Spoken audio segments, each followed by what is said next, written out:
me out now. Return of the smooth operator. Shawty on repeat. I say sleep later. This another favor. Consider me your neighbor. Lost a lot of fam in pursuit of the paper. She gon' catch the vapors when we slide by. The way I speak my mind, it's like I peak my prime, but I ain't close. I cruise through the night air. Fantasy a dream. Real world is a nightmare. Like Claire battling the brainless. Learn to live shameless. Talk about me alive, but claim that I'm nameless. You aimless. So I'ma style on them. They washed up. It's a rap. Throw the towel on them. Gaining miles on them. Otakus for the win. Tacos, it depend on the mood that I'm in. Like Finn when it's time for adventure. This some new blue. Get ready to enter my mind for a few. Come and take a ride with the crew. I'ma show you how to recoup days lost when you vibe with the blue. Come vibe with the blue. Yeah. About time to regroup. Fly, got my eyes on the view. Never hear lies, only truth. Realize why they vibe with the blue. Vibe with the blue. Vibe with the blue. Vibe with the blue. Vibe with the blue. Vibe with the blue. Vibe with the blue. Vibe with the blue. Vibe with the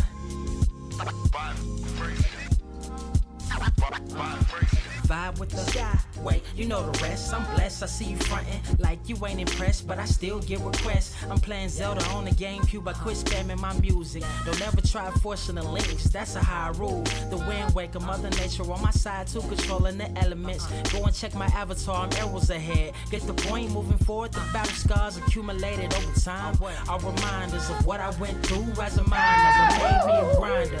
The trees broke down, but it's loose leaf. If life's a game of death, I'm Bruce Lee. Ooh wee. Lose sleep on the regular, trying to get this word out. Then I crash nebula. Wish I had a very odd parent, maybe two, but it's cool. Everybody pays dues. Now it's time to make moves. Granny didn't raise me to lose. Think I'm in the mood for a cruise. Wanna ride? Come and vibe with the blue. Come vibe with the blue. Come vibe with the blue. Come vibe with the blue. Come vibe with the. Check this out, y'all. I'm back spazzing like the elderly. Worth of my cousin Beverly. Never swear away from the truth. Just ask Heather. Be weather, be tripping. Starting to control like our destiny. Always give you the best of me until the death of me. My weaponry is a paintbrush. Hush, don't tell my secret. They get a hold of it. If you leak it, get it. It's cool. Got you covered though, look. But let me get back to that cool-ish, loose-ish. Why they still lying? They don't do this. Bad at board games, whole world clueless. Selling they soul for Roof Chris. Who's this honored fella? Need a slice, extra mozzarella. Crew fly, leg guy, propellers. Humanity born like they don't trust fun. Why you dodge the teller? You don't know, but my odds are better. Life's a gamble, depending on who holding the cards. You can start living at large or it's bon voyage. Charge it to the game. Me and you ain't the same. I'm thinking bigger pictures. Why you still shrinking the frame? Ever blink in the rain? It helps when your eyes dry. Mob with the bright minds. Think you funny, wise guy? Midnight marauder with a new tribe. Tired of the fake. Come and vibe with the blue sky. Come vibe with the blue sky. Why do you try? We get them high. Take them high. What I do? Come vibe with the blue. Yeah. Come vibe with the blue. Pass what up? Vibe with the.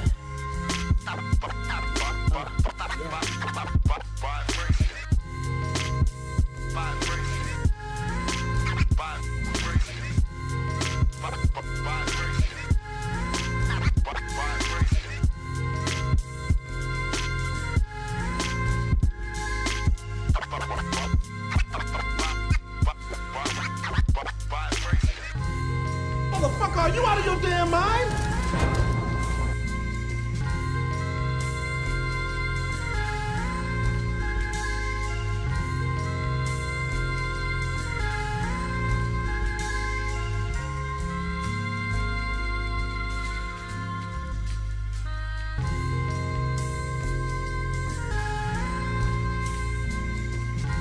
I have seen everything that has ever happened, ever will happen, ever could happen, and yet, what the hell is this? Are you ready? Working wise, grass only greener when it's fertilized.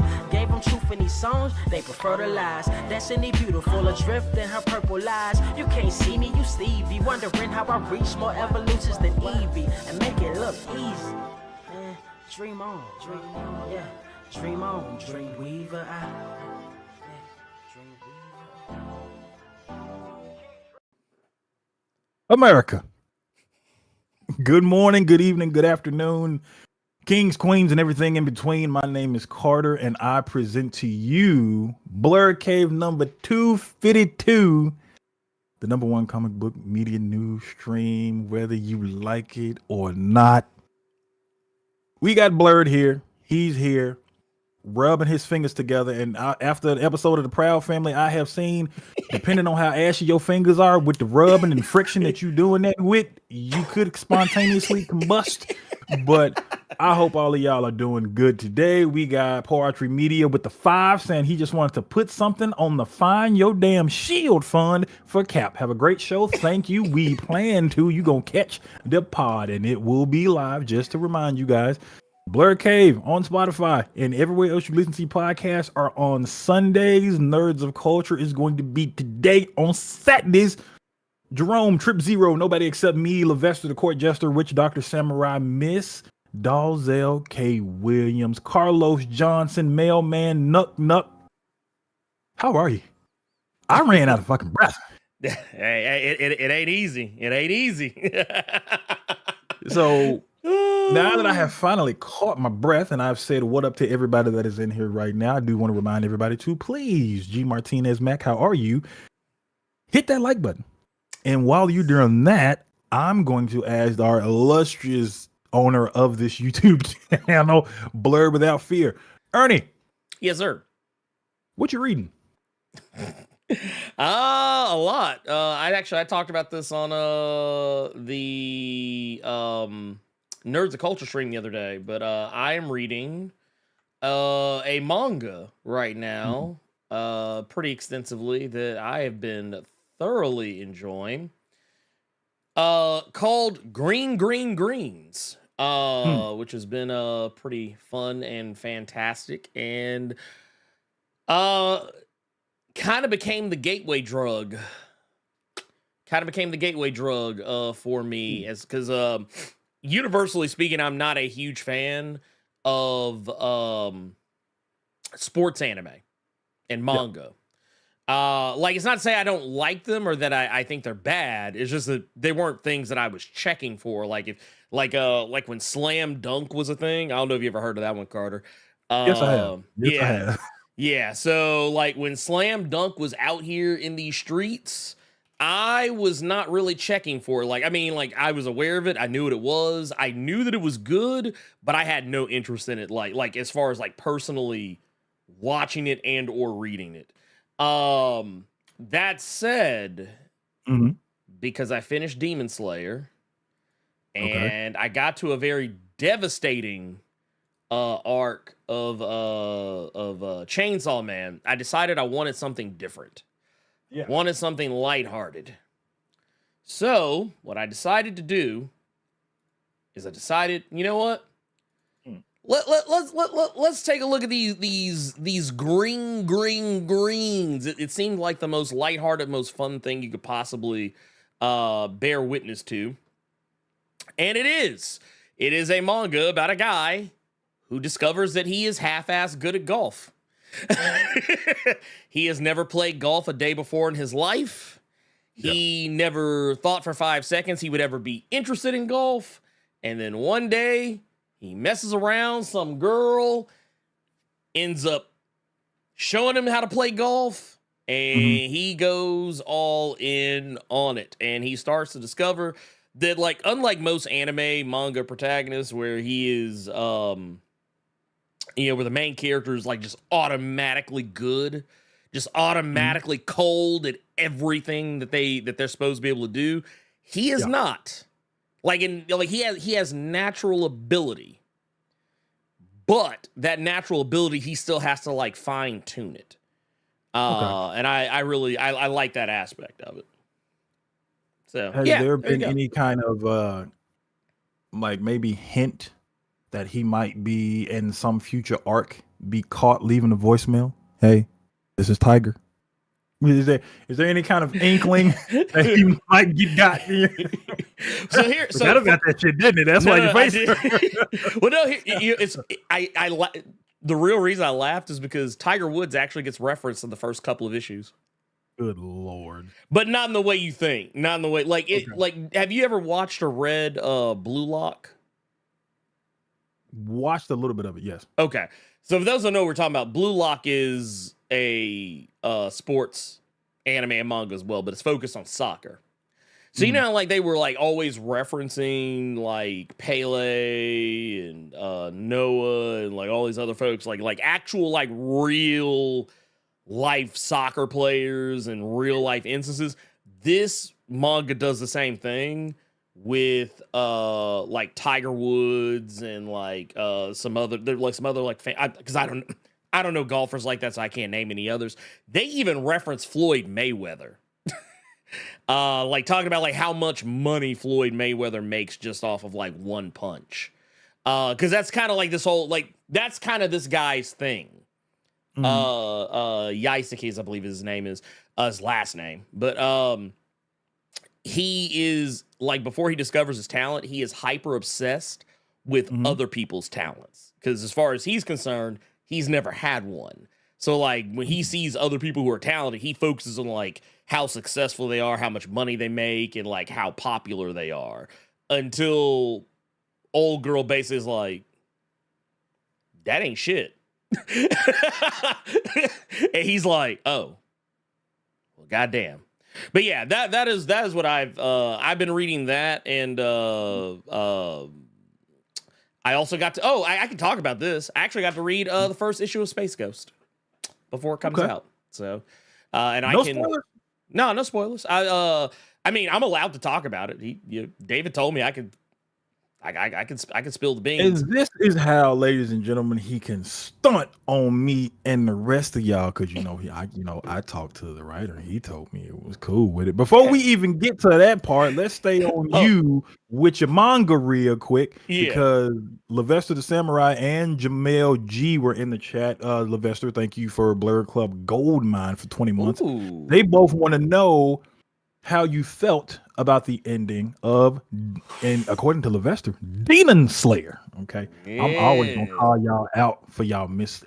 Oh yeah, I'm always gonna do that. I know what it is, but I'm gonna still call y'all out for it. So, what did you think about the ending of Demon Slayer? Autocorrect is the real arch nemesis. No, so Demon Slayer. Oh man, here's the thing. I think that is the biggest problem with manga that no one ever wants to address. Is that sometimes like manga that run really long, like when I mean long, I'm talking about anything that's like 200, 300, 400, chapters. Yeah. Looking at you, One Piece, I got a feeling you're going to do the same thing. And I'm calling it now before anybody is like, how would you know? Sometimes stuff doesn't know how to end. And and so people criticized me about a month ago because Oda, the guy who writes One Piece, he actually said something along to those lines. He said he needs to figure out what the One Piece is or what One Piece means to him at this point. And I said, well, here's the thing. Motherfucker hadn't even told y'all what the fuck the One Piece is in the story. So yeah, y'all gonna get an ugly ass answer when y'all get to the end of this book. But Demon Slayer kind of had the same thing for me. Like, it's like, well, the main bad guy, like some manga, there's like multiple bad guys. This is not that one. Like the bad guy at the beginning of the show is the bad guy at the end of the show. Muzan Kibutsuji. And he's the final boss. He's the Rock, basically. He's the final boss. And here's the thing. What I love is that the final fight is less an MMA match, it's less a boxing match, and more of a gang initiation jump in. Because what I mean by that is that it's not just a one-on-one fight. Okay. Everybody is fighting this motherfucker. Like this is literally like everybody is throwing hands. Everybody is getting an opportunity to get their licks in. And what I also like about it too is that, and it's weird, and maybe this is why the ending rubbed me the wrong way. It's because the manga plays fast and loose with who is safe. But I will say the issue I have is that some of the tropes of manga that I don't like that are overused show up at the end of the manga. And it's like all of them, not just one. Like, you know, sometimes it's either, oh, we win with the power of friendship, or we win with the power of love, or we win with the power of self-confidence, or we win with the power of family, or we just straight up win because we're the main character and that's all there is to it. All 5 of those come into play. Okay, I need to prepare myself for this. Then I haven't. Okay. Like, and I'll say this. It's done better than most. Like, I'll put it this way. For a lot of people that were left cold by the Naruto ending, I didn't feel as cold as Naruto left me when you get to the end of that manga. But I will definitely say, man, especially considering the fact that I read those last 20 chapters of Demon Slayer and then immediately went over to Chainsaw Man and got to the end of the, I guess what's called the Gun Devil arc. I don't know if it's called that, but like it's basically that shit done. I felt a lot better about one than I did the other. Okay. So I'm better prepared now when I do watch this. But we do have we have a nice little show for you all today. We're going to be talking about some Thundercats. We're going to be talking about some Power Rangers. We're going to be talking about some spin-offs here and there on certain books. But just so you can finish your stunting, that shade you were wanting to throw at everybody, from that first issue, how was it? Of Space Ghost, that first issue of Space Ghost. Oh, Space Ghost was awesome. It was awesome. Okay. I don't have any, like... I don't want to like, okay, it's really tough to talk about without really getting too deep off in it. But here's what I'm basically going to tell you. So if you are a person who is only familiar with like shit like Space Ghost, Coast to Coast, yeah, you need to go ahead and get up out of here because this ain't that. This is not Space Ghost Coast to Coast. This is not even like, even if you're a fan of the OG cartoon, like the actual cartoon that Coast to Coast was riffing on, even that a little bit is kind of not what you're gonna get. Like, I mean, and I mean that in a good way. Like, it's not goofy, it's not silly, it's very serious. It's very serious. But the thing I like about it is, and I don't know if this was intentional, I'd have to ask David or Jonathan Lau, who provides the art for it. I'd have to ask, but there are some scenes early on in the first issue that remind me so much of the intro to Batman TAS.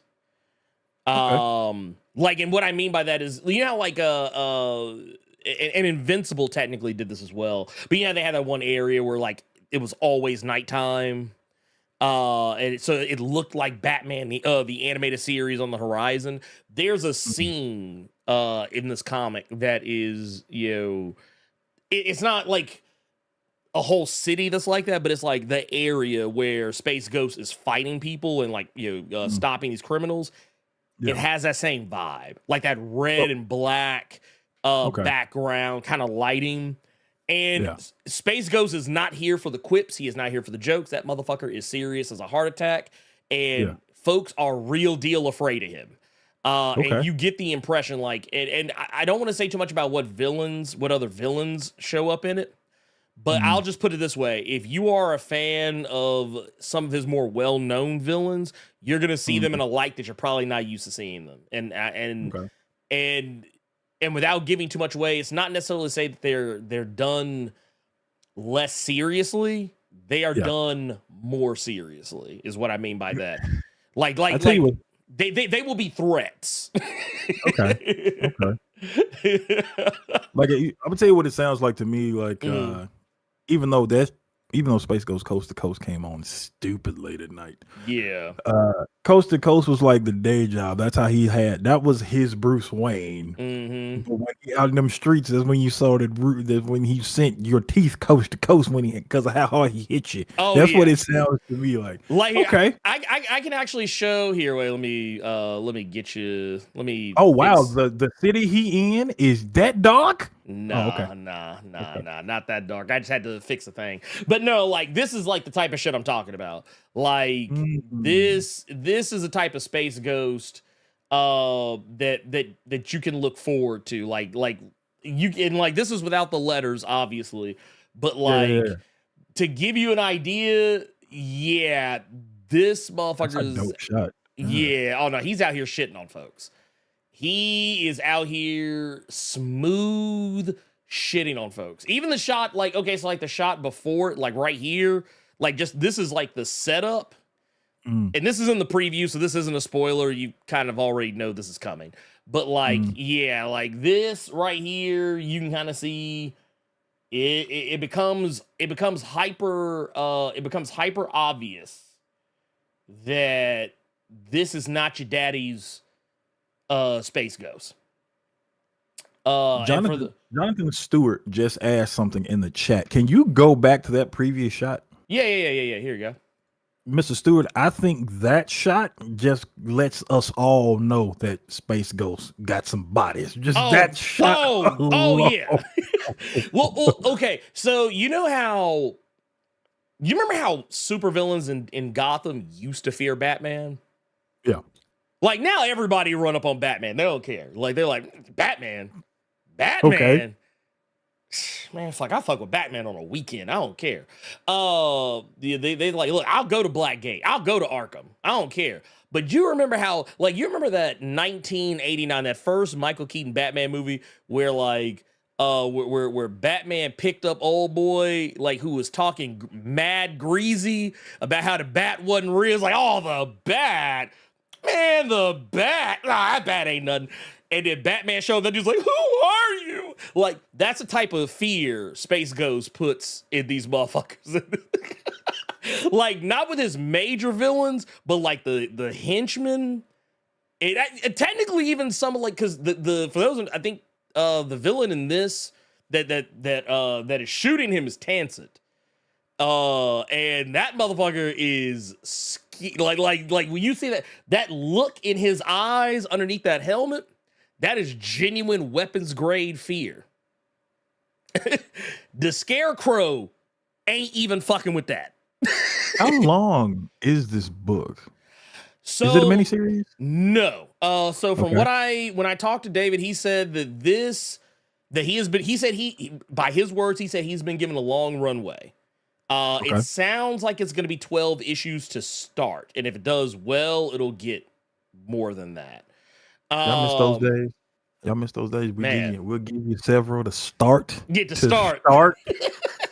Not no, my shit is ongoing big time. No, it ended. Oh no, we out here. You know what? Let's get to some other comics real quick because I'm gonna tell you I got a beef with you right now. I got a beef. What I do? Sure. What I do? Because I'm not going to allow you to do this because you try to stay too positive. You like to give people a little bit too much rope to me. So, oh man, for everyone that don't know what I'm talking talking clowning about. Jerry Duggan and no, because see, okay, we got to keep it with us right here. Okay. Oh, so, gotcha. This morning, yes. I watched your Blade video. Oh yeah. And I was surprised where the video went. I will say that. But the one thing that ticked me off that I will not allow you to do. Well, Brian Hill, he's a Hollywood screenwriter, so maybe the film bag is going to be, but fuck no. No. You're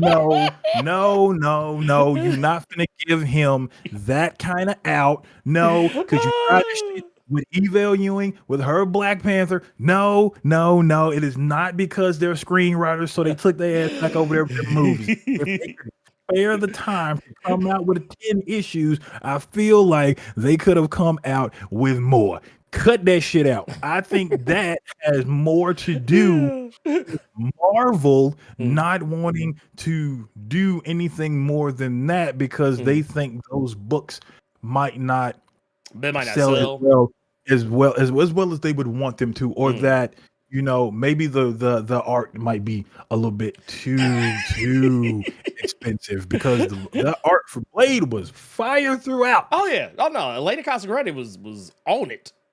So, and I can say the same thing for that Black Panther book that Evo Ewing was doing. So for you to constantly bring up the fact that, well, it's because they're screenwriters, so they probably could, no, we're not going to do that.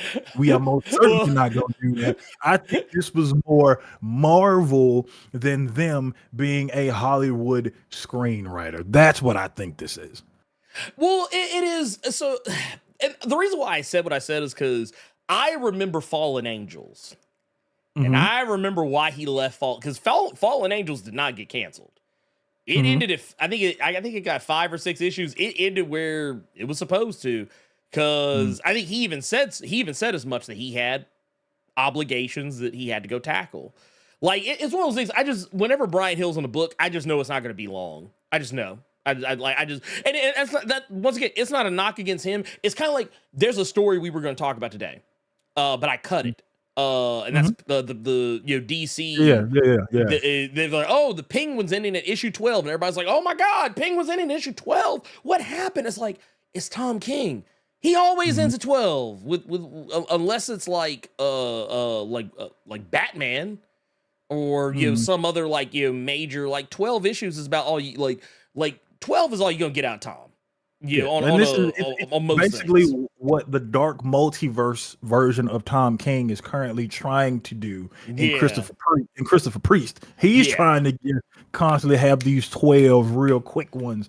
So and I will say that taking that part out of the equation, that you were spot on with everything that you said when it came to that Blade comic, and it just infuriated me even more because that book looked fantastic. That book had a story that if you let it ride, we probably could have gotten a lot more. So basically the reason I was so ticked off at that Blade was because, and what's a way to say this without getting in trouble? You gave, when I say you, I'm meaning Marvel. Yeah. Because I don't want this to turn into a nerds of culture, a left face fucking conversation. But you gave Benjamin Percy 50 and he ended on a wet fart. You gave Brian Hill 10 when you could have very easily given him more than that so that his could. And I can't even say that Blade ended on a wet fart like X-Force did, because it didn't. You basically hit the nail on the head. Blade just ended. No, it did. Like, it literally, the X-Force was nasty work. Blade was just, we did it. Yeah, they're like, we at the end. Time for my sweat yoga. We done now. We did it. Well, I'll give them this much. I did take stock of the fact that at the back of the book, they did say that the book was going to be back at the end of the year or later, not the end of the year, but later in the year. Yeah. But we don't know who's going to be on it. Exactly. Like, we don't know if it's going to be Brian Hill or because basically the way I looked at the marketing, they said they said new series. They didn't say continuation. They said new. And considering who Blade is, it'll likely be October. So, okay. With who Blade is, I'm happy you said that. That let me, coming out later this year, I think it's fair to say we know Brian Hill ain't bringing his ass back. Y'all only gave the boy two tie-in books on a character that he just put back up. Because Jason Aaron, no disrespect, Jason Aaron sure shit didn't do it in Avengers. I'm sorry, not sorry, but you give Jed McKay the event, even and see, now this is I think where you and I will differ. Say for the sake of conversation that Blood Hunt ends, and then we do get a new Blade series coming out, and Jed McKay is going to be the one writing it. I personally won't give a shit because I liked what we got with Brian Hill, but I also know that when this new Blade series comes out, it's probably not going to reference a lot of what happened in this book as from a Blade standpoint, because I think this is just one of those Sentry problems where Blade got buffed at the end of this issue, turning to dogs and bats and mist and exploding motherfucking heads in the mist. Like, so whatever Blade series we do get way down the line, all of that DLC content he just got, nope. This is gonna be you just bought a fresh copy from GameStop. This is 1.0 Blade you getting. That DLC got delisted. It got delisted. You can't even download it no more. Mist?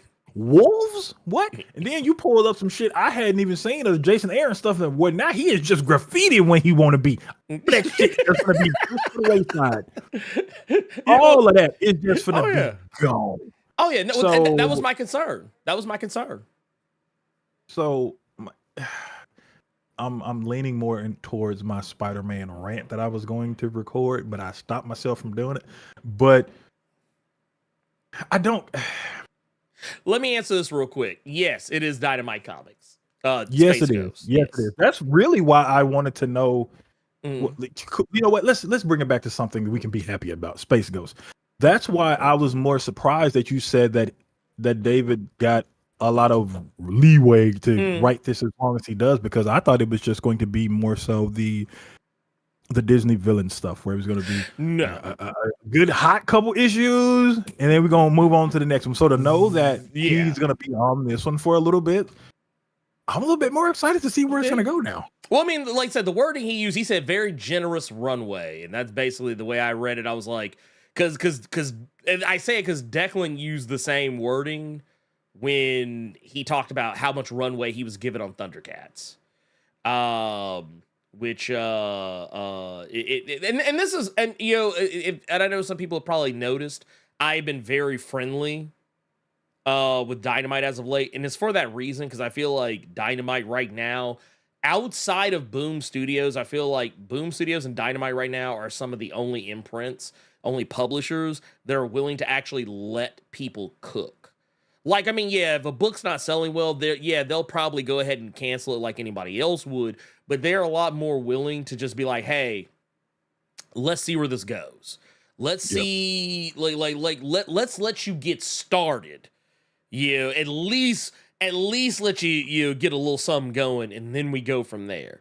Like, it's really sad that I'm having to say, bro, you could have gave Brian Hill 2 more issues. Yeah, so that we could get a better ending than what we got. Because it reminds me of something that I'm hopeful is coming out sometime soon. You know, I always bring up the Greg Rucka Punisher run that several people fucking love, but it just ended.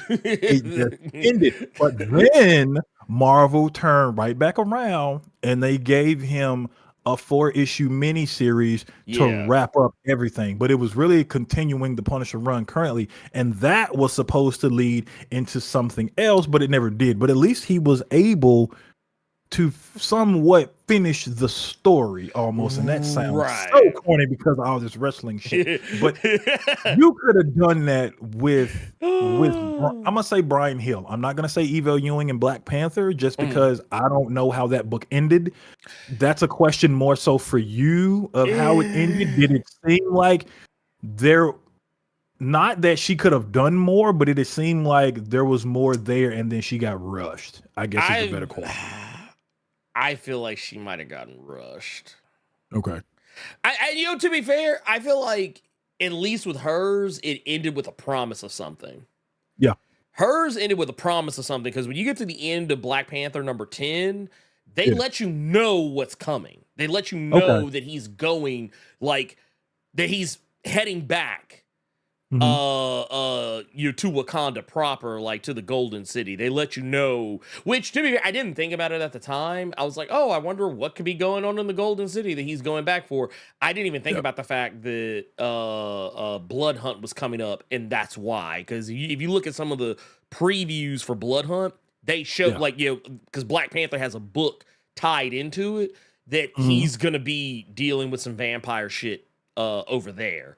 And I didn't think about that at the time, but I do want. There's a question here. Jamal Simmons, here. Yes. With the Blerd Club Silver, 51 months. Yeah. Lord. Damn. Says Blerd and Carter, what are your opinions? What are your opinions on the Knuckles show? Haven't watched it. Did not know that was Luther voicing fucking Knuckles. That's my opinion on it. It was in the movie. No. It was Idris in the movie. I haven't seen him. Well, okay. I can tell you this much. I've seen the movie. I did not. We were supposed to watch Knuckles last night. Mm-hmm. And because your boy was out here on the grill, family dinner. You know how we do. Hooking up them pork chops. We grilled up some pork chops. It was delicious. We did pork chops, some potatoes, and some green beans. It was fantastic. Anyway, we were supposed to watch it while we were eating, but for whatever reason, at some point, Cynthia put on Xena, and it was just kind of on in the background while we were just kind of sitting there chilling, hanging out, and none of us ever elected to change it because we were too caught up in watching that. Like would she do that shit? You know what I'm talking about. The flashback that I just had. So shout out to my grandmother. Anytime my sister and I would piss her off, just like not seriously, but fucking with her, just bothering the hell out of her, we knew we were about to get swung on because she would do the fucking Xena scream. She would do that fucking shriek. And then if she was in bed, we knew she was about to sit up and try to grab something to throw at us. If she was standing up, yes.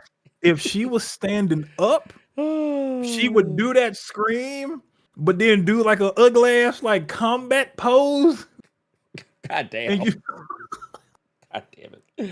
I'm so done with y'all. It was the funniest shit ever. That's what you just reminded me of. Devon Trey, I want to thank you for gifting not one, not two, but tres Blerd without fear membership, and Left Face was right behind him gifting 10. God man, fuck that guy. Revolutionary Dragon with the Little Caesars 5, like the 4 horsemen on the 5th floor.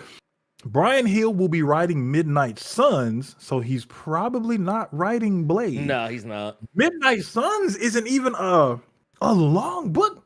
No, or am I tripping? This is only for Blood Hunt. This is a Blood Hunt tie-in. Yeah. Okay, I was gonna catch myself if I was wrong, but isn't that shit what 2 issues? I think it's 2, 3, maybe 4 issues at best. And I man, I'm not gonna lie, this is gonna sound ugly as hell. Mm-hmm. I love Midnight Suns. Yeah. But because of how they just did Blade, I don't care. You said something in your video that I absolutely love, and I don't think that's the one thing that people are taking into account. Mm-hmm. Even though Blade is plastered on certain covers of this shit, oh yeah, I guarantee you this ain't gonna have nothing to do with that boy like that.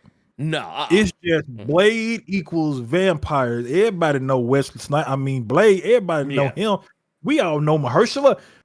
Put him on the cover, it'll sell like hotcakes. I guarantee your ass Blade ain't gonna be in this like y'all think he is. Oh no. Well, here's the thing, and this is the ugly truth, because you said something to me the other day. Yeah. In regards to a mutual friend of ours.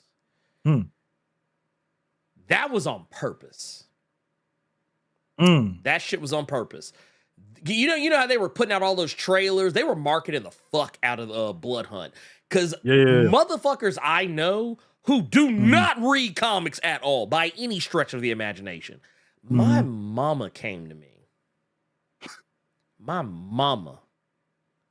And said, oh, I saw I was on Facebook. I saw they had a trailer. They got some Blade thing coming out? Is that a movie or a TV show or something? I was like, I said, they did that shit on purpose. And I think they marketed that shit directly to Negroes because they knew, oh, yeah, we put Blade on this, they gonna show up.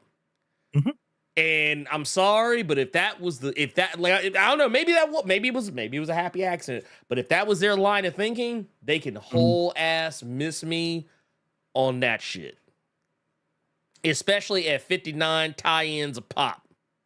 I'm good. Yeah, Xena Warrior Princess. We were watching Xena Warrior Princess. There's a reason why. There's a reason why we still talk about Xena and no one talks about Hercules, Legendary Journeys anymore. Clearly, Lucy Lawless won the Who is a Better Person tournament between the two of them. Yeah, I gotta ask you something about your mom for a second. Go ahead, Yeah, shoot. Your mom ever been annoyed at you about something, and like she'll start like saying old ass African words out of nowhere? No. Okay, I'll give you an example. Oh, okay. So, Try me. I tell you the shit that my grandmother does if we get on her nerves. She start doing the shrieking like Xena, right? Mm. But then behind that, when she making her little combat pose, get away from me, Mgawa.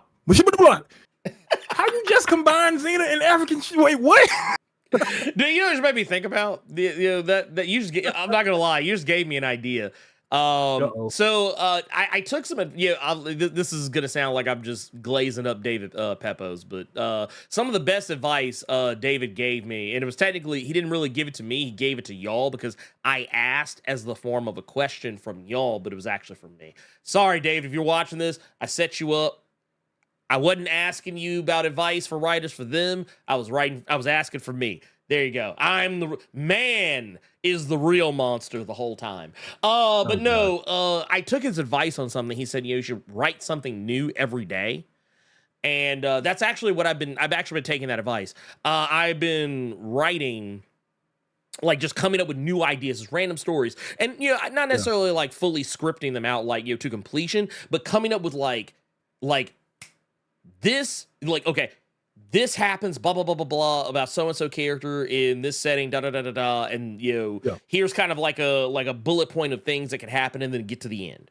That's basically what I've been doing, and you just gave me an idea for something, because I literally been like I've run through like about a dozen or more different things in the last like couple of weeks, maybe actually more generous to say 3 weeks.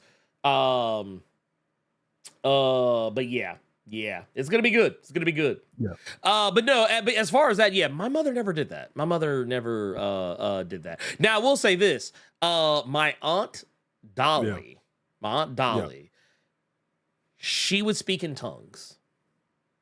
I can't do that, and that was terrifying. Because even as a kid, I wasn't like. Well, no, I take that back. Around that time, I was hyper religious. As a small child, but like I remember one time she grabbed my cousin PJ, like we and this wasn't like anything bad was happening, but like she would just get these things where she was so filled with the Holy Spirit, she would just go off in tongues sometimes, like at random, and you never knew. Like it was all like my Aunt Dolly was like the RKO or the Diamond Cutter, like that shit could come from out of anywhere. And I remember one time. My cousin PJ was sitting right next to her, and I'll never forget this as long as I live.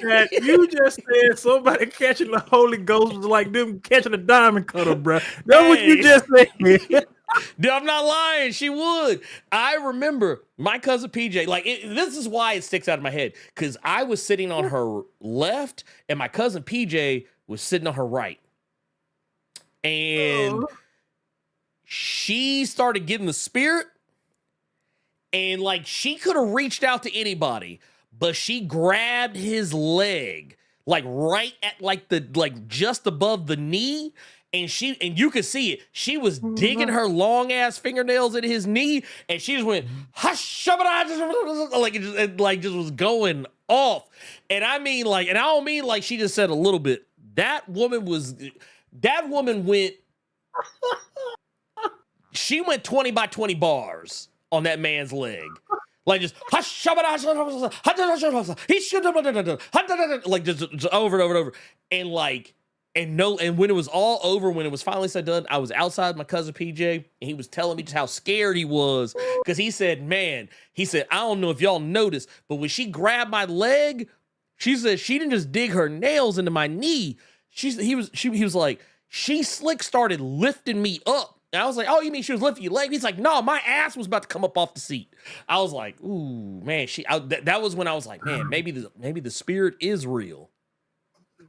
This is how I knew I was a bad child, because we need to absolutely get into our first story. Yes, we But do. I knew I was a bad child because all that speaking, I was not that religious growing up.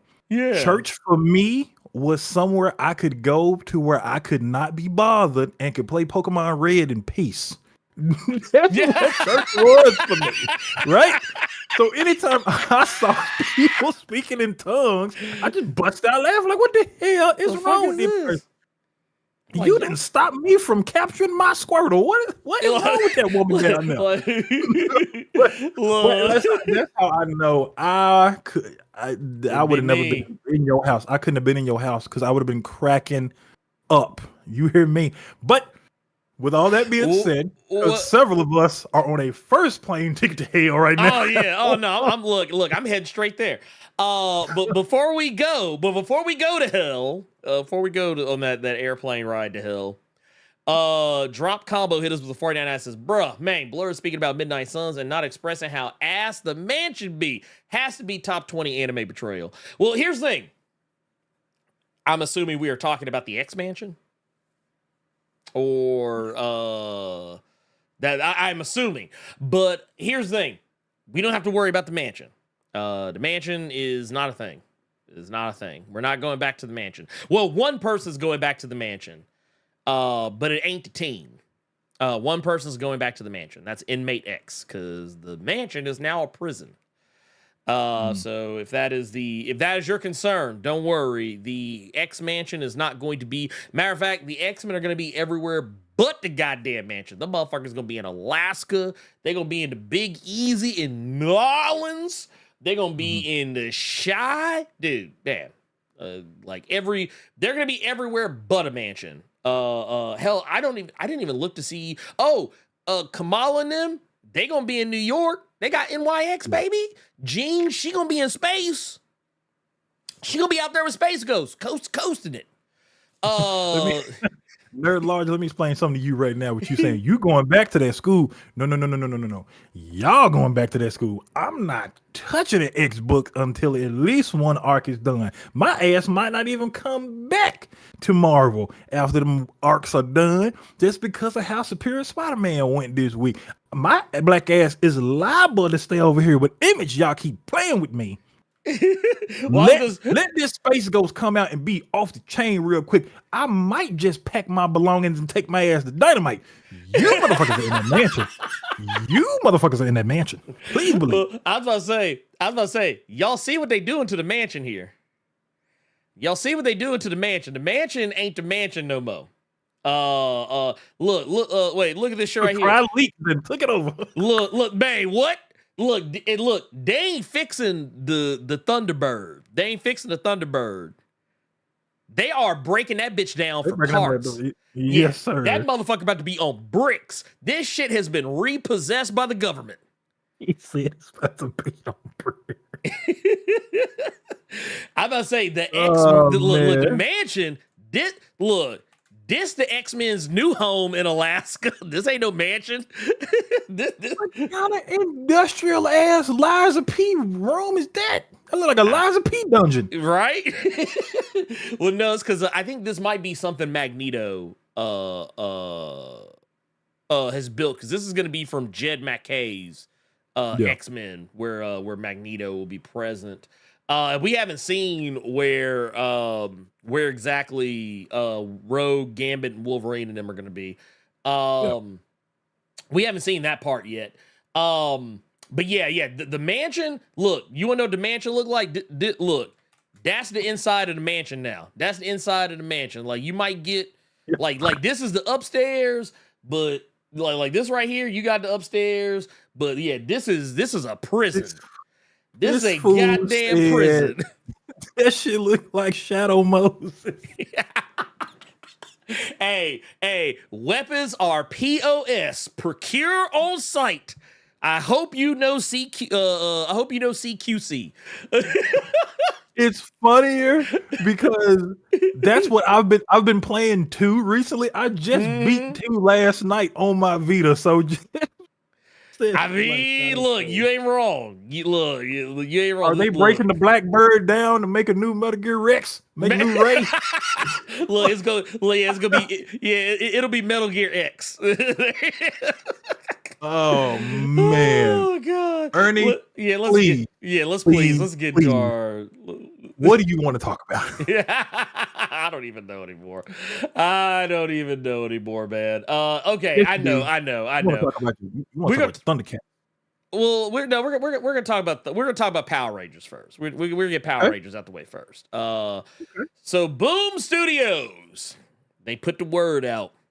Mm-hmm.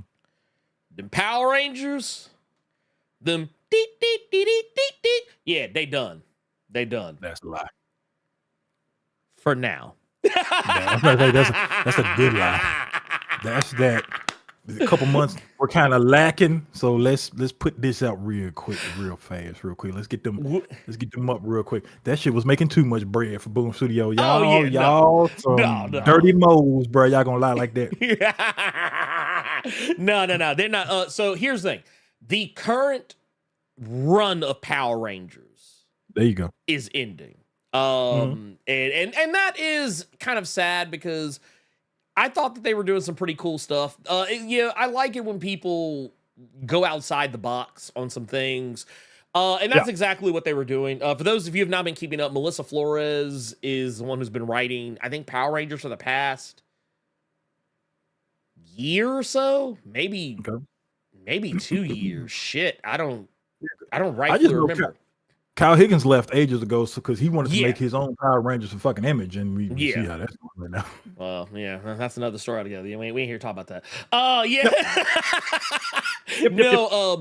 They have already announced, for those who are wondering, it's not going anywhere. They have more stuff planned. They just can't talk about it yet. However, they have teased that there will be news coming out in and around San Diego Con. So we'll just have to wait. But right now, their focus is Darkest Hour, which is going to end the whole. Basically, the long and short of it is they're doing exactly the same thing as what Ninja Turtles is doing right now. Ninja Turtles literally just hit issue 150. The story is done. It'll be relaunching at #1 with Jason Aaron. However, it's not a reboot. It is a continuation. They're probably going to do something along those same lines, but if we're being brutally honest, with all the fucking chicanery that has been going on in Power Rangers, you kind of have to end that motherfucker at some point because the shit has just been too fucking wild. But what they're doing is we are getting in the story, to my understanding,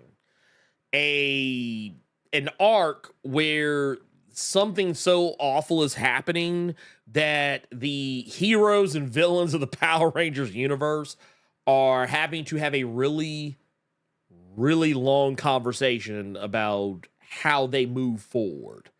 That is basically, without giving too much of the game away, basically what you're looking at is that, it's been, okay, I was actually right. It was 2 years. So basically, we're looking at, the villains and the heroes having to face something that very easily requires all of their attention.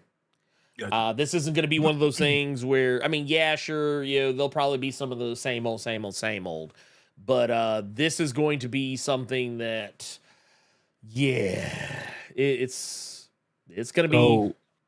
According to some people in the chat, the last issue basically said, like, it seems to me, just going off of what the chat is saying, Mighty Morphin is coming to an end, but apparently they've been moving towards Zeo. They've been basically hinting that they're moving to Zeo and apparently Power Rangers in space. Yes, Zeo, you are more, basically what you're looking at is, and this has kind of been my guess, I think you're probably going to wind up getting multiple Power Rangers comics. Kind of in a similar vein to what we get like X-Men spinoff books. Like, yeah, Gotcha. Mighty Morphin will very likely end. My guess is when we get to San Diego Con, we'll probably get announcements that there'll be like a Power Rangers Zero, a Power Rangers in Space, or Power Rangers Time Force or Lost Galaxy or whatever. You'll probably get multiple different titles, and then they can just put different writers on them and then maybe have them cross over here and there if they so choose. Which wouldn't be too crazy considering that it kind of makes the most sense to do. Because each Power Rangers team is so radically different from the next.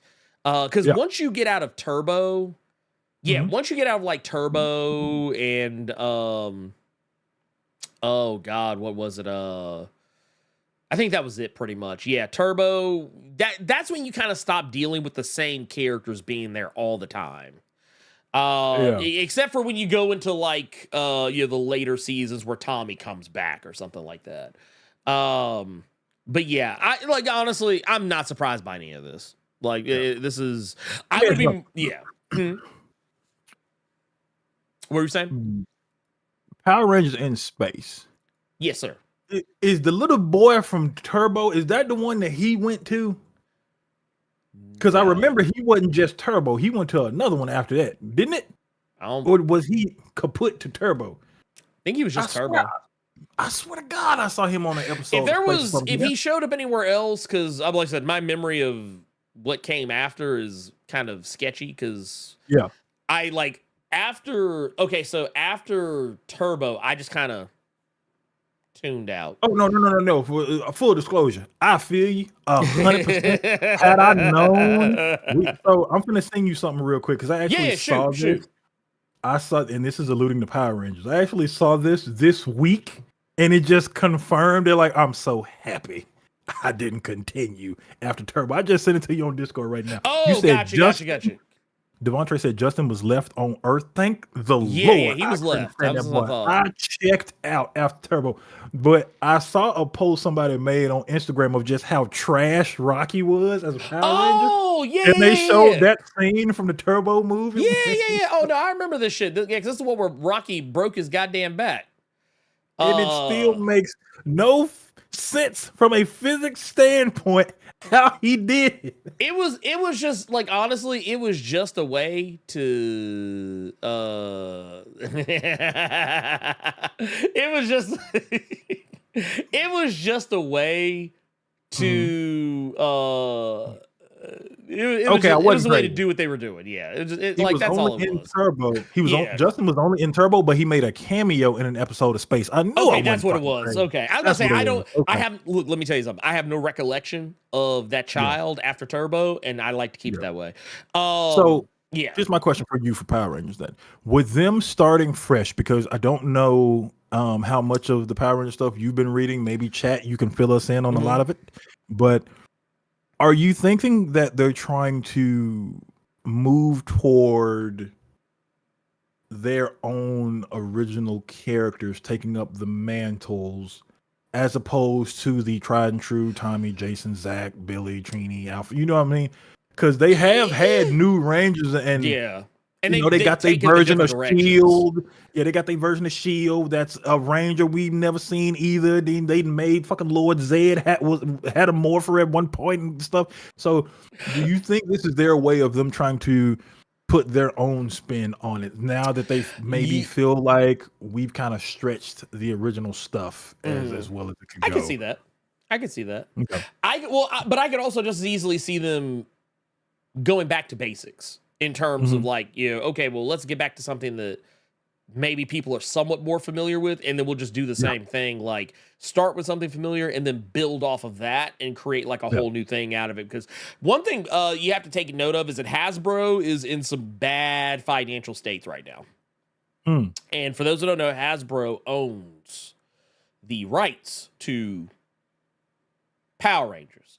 And this was about 2 or 3 years ago, Hasbro stopped their deal with Toei, the partnership they had to use various Super Sentai seasons for Power Rangers, like implying that they wanted to make their own shit, like their own original shit, not based on any pre-existing property. which I mean, I'm perfectly fine with, because honestly, a lot of those shows don't really. They stopped a long time ago trying to adapt the show. Like, I think the last one, and Devontae, correct me if I'm wrong, I feel like the last show to directly adapt a Super Sentai season was probably Samurai. Because I remember I was watching Samurai and I was watching Shinkenger, and I remember at the very least the beginning of the series, like the first couple of arcs, were pretty much the Japanese show, just with less violence, is what I remember. Okay, yeah. He said that they Hasbro has also minted a deal With Playmates. So they finna start doing Playboy toys? Okay. No. Stop. Anyway, no, okay. Yeah, okay, thank you.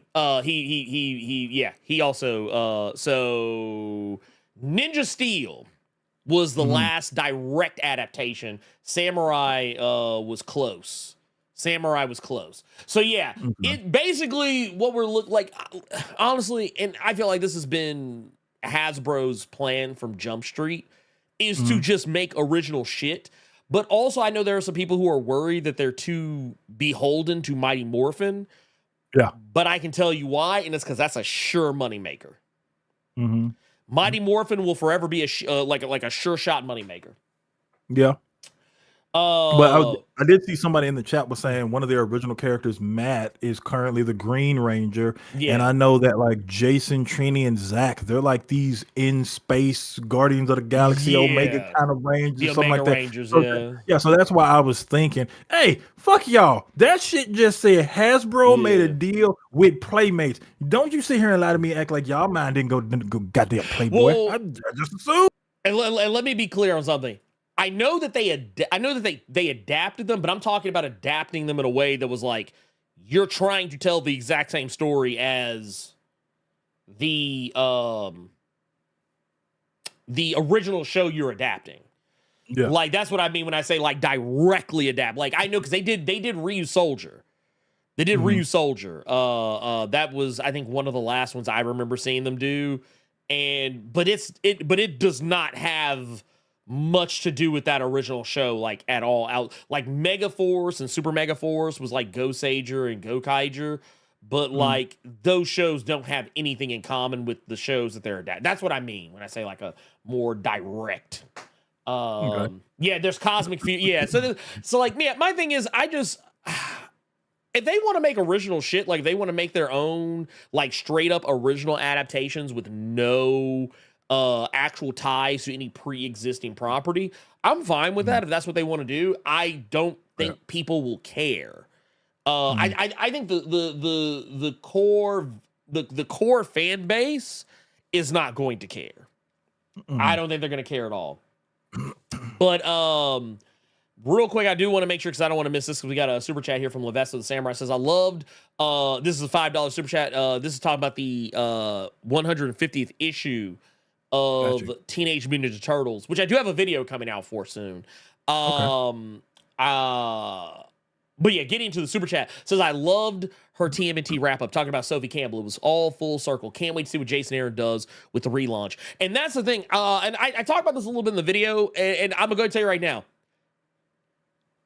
I thought that Sophie Campbell did a fantastic job. If there's any one criticism I have of that issue, it has nothing to do with what I personally think. My criticism of it that I feel other people are probably going to have is, if you are a major fan of a turtle other than Donatello, you probably won't like it as much. Because the story is, the last issue is largely focused on Donatello, which to me, not a problem. I love Donatello. I feel like she picked the best turtle to end with, but she did it in a way that it paid off all of the stuff from the very beginning of, like, going all the way back to issue 1 and everything in between, as well as a lot of her own work. So yeah, I like that. That's the like. If I had any one like criticism of it, it is a criticism that is not my own personal one. Yeah, that is just that's just me. And they do find a way to end it in such a way that answers a question of whether or not anything will change, or if it does, maybe why. How many issues did Sophie Campbell get? 50. Well, okay, let me correct that. Yeah, no, it was 50. Yeah, she did 50. Because she took over at 101. Yeah. And I think she may have done some other, like, I don't know if she did any of the correct. I might be incredibly out of pocket in my thinking on this. But okay. I want to say, let me see. I want to look this up just to make sure that I'm not talking out of turn here. I just pulled up 101, and that's the first one I see her name on. Yeah. No. Okay. So there were 2 Jenica spinoffs. I was making sure she didn't do either one of those. That's what I was checking for. But yeah, okay. 50. She got a smooth 50. Smooth 50. So this is a woman who got 50 issues of an established property. Yes. From a non-Big 2 company. And they had enough faith in her. Yes. And with the stories that she was doing, and gave this woman 50 issues. Yes. And you couldn't give Brian Hill 2 more. Maybe. Brian Hill got 10. And like it is. I'm a hush. Well, you also got to think about this too.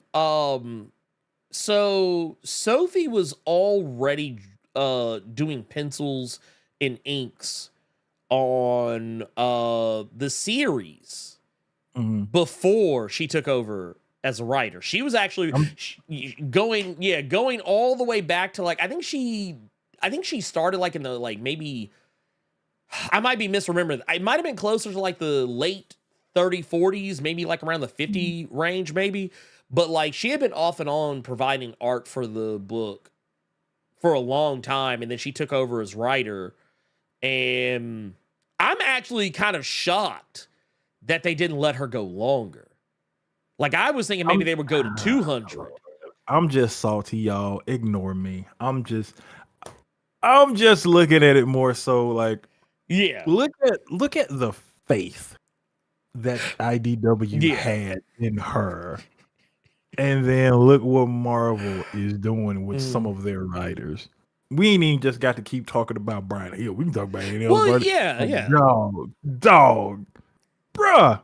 Well, I mean, yeah, they even canceled Al Ewing's Avengers Incorporated. They canceled his book the second issue had just come out and they're like, yep, this is canceled. Like y'all not gonna get the rant, Sir Yuri. I'm trying to keep it to myself. I'm trying to keep my composure here. But just FYI for you, Ernie, yes. Avengers Inc. trade is on in stock. Just came out. Okay, yeah, that's that is one I'll definitely be picked because I liked it. I thought it was good. Yeah. I think if people would have gotten the chance, I think they probably would have ended up liking it a lot. I think personally, $9 right there for you. Yeah, bam. I mean, and your Vinland Saga. They got another hardback up there, or is it one of the? Yep. Damn. Yep. Volume 2 for 30. Damn. I'm trying to now. This is what I want to do with y'all. Anytime I see some shit on sale, if I know Ernie ain't been on their website we use, I want to tell him live just so you all can see the machinations and shit that run through his fucking brain because the shit's hilarious. Absolutely hilarious. When he don't know and he start hearing the prices and he's trying to figure out how he can get it without getting in trouble is the funniest shit I've ever seen. Oh no. So I can go ahead and look. Okay, so just to put it on full blast, I'm gonna tell on myself. Just for a moment. just for a moment. When he told me, I'm gonna tell you what happened. This right here happened. And I was like, and you know what I did? I was like, ooh, they got Avengers Inc. They got that Zatanna by Paul Dini on here. They got that Vinland Saga Deluxe. I was like, oh, wait a minute. Is that the Cull Volume 1? Oh, It's yeah. funnier if because this is all audio stuff. So anytime I'm just calling him or like hitting him up on Discord when he's not really doing anything, Blerd Cave or recording a video or anything like that, he won't have his audio set up a certain way. So I could be having a conversation with him. Hey, you know, so-and-so is on sale. And all I hear is the click clacks from the keyboard because in the amount of time it took me to breathe and say the next part of my sentence. Yeah, I'm already on there looking at it now. Wait, huh? I didn't even get to finish my train of thought. Yeah, I'm already on there. I'm looking at it now. Dude, this motherfucker is 46% off.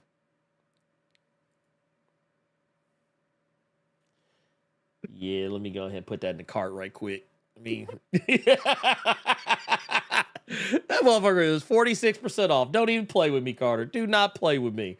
Do not play with me. I promise y'all, it is funny every time. It's really funny when I'm going to that comic shop over here by me and there's something in there that I see for a ridiculous price. Yeah, go and get that, Carter. Yeah, go ahead and get it for me. Yeah, how much do I need to send you on cash? It is the funniest shit. Yeah. I promise you, it's hilarious. Oh, but you see how he completely forgot about the Blerd Cave real quick? Yeah, hold on. I'm making it hot. I'm making it hot for myself. He added too much shit in the car. I'm making another story that we're going to be getting into today. Yeah, that too. Wait. Well, before we do that, we got another super chat here from Nerd Large saying, good Saturn's Day 2, all on Blerdtron. That's what we calling it now. Yeah. Big ups to Mega Blerd and Carter Scream 4 calling out that unspicy X-Men 700 poster. I've seen several artists make much more divisive versions since on social media. Or diverse. So diverse, excuse me. So is this the unspicy X-Men 700 poster? That's the Pepe Larraz one. That was the Pepe joint. That was the one where everybody's the boy who cried racism. That was the one where Pepe neck got stood on. Okay. I'm actually gonna do, against my better judgment. I want to say how. You gonna defend him? You gonna defend him? Because I'm not gonna tweet. I got tweets. No. I'm not gonna defend it. I'm just going to say that I didn't understand it, and what I mean by that is the art came out. Now, unlike a lot of people, I saw it, and he wheeling Xavier crippled ass. I told y'all back to that X mansion and kept swiping. Mm-hmm. He's called out for certain characters not being in it. Yes. He realizes his error. Like, okay. I didn't understand why it kept going after that. That's what I'm saying. It was because when he was initially called out, it kept going. Here, I'm gonna show you the one that people. This was a group project that was done that I'm going to be pulling up here in just a second. I'm going to show you what I'm talking about. Yeah, that site, you guys, is instocktrades.com. Yes, that's the site I told him, and I feel so bad for telling him because he's always on it. So, yeah, I usually am to some degree or another. So this was the original image. The issue was that when someone asked him why, or not why, but like how he chose who went on, and this is before anyone started cooking him. Mm-hmm. He was very tongue-in-cheek and very proud of the fact that he got an airplane on the shot, and that he got a big robot in the shot, and that he got the two cables in the shot, and all this other stuff. And here's the thing: so an art project happened. And if you wonder why everything looks drastically different, like why no character looks exactly alike, like they were drawn by the same person, is because everyone was given a character. everyone, this was the thing, I actually watched this happen in real time. Someone put out a tweet and basically said, hey, let's fix this. And they came up with a spreadsheet, and a bunch of artists on Twitter all jumped in on it, and they chose which character they were going to draw and where. Are these actual like Marvel artists or just damn good artists that just came damn good artists? Just damn good okay. artists. But like, just I'm gonna zoom it in just a little bit so y'all can see. But like, and it wasn't just like, oh, we're only gonna do the black characters. You see Sunfire up there. You know, we also got Jubilee down here. We got the MCU version of Namor back here. We got we also got, you know, fucking where'd they go? Because I was literally just looking. Oh, back here, Thunderbird back here. Yeah, got Thunderbird back there, and Warpath, got Mirage in there. Like, they literally spread the diversity around and made sure, hell, new fucking character that nobody was checking for, Kafka, that's been showing up in the Immortal X-Men stuff lately, it was in the Rise of the Powers of 10.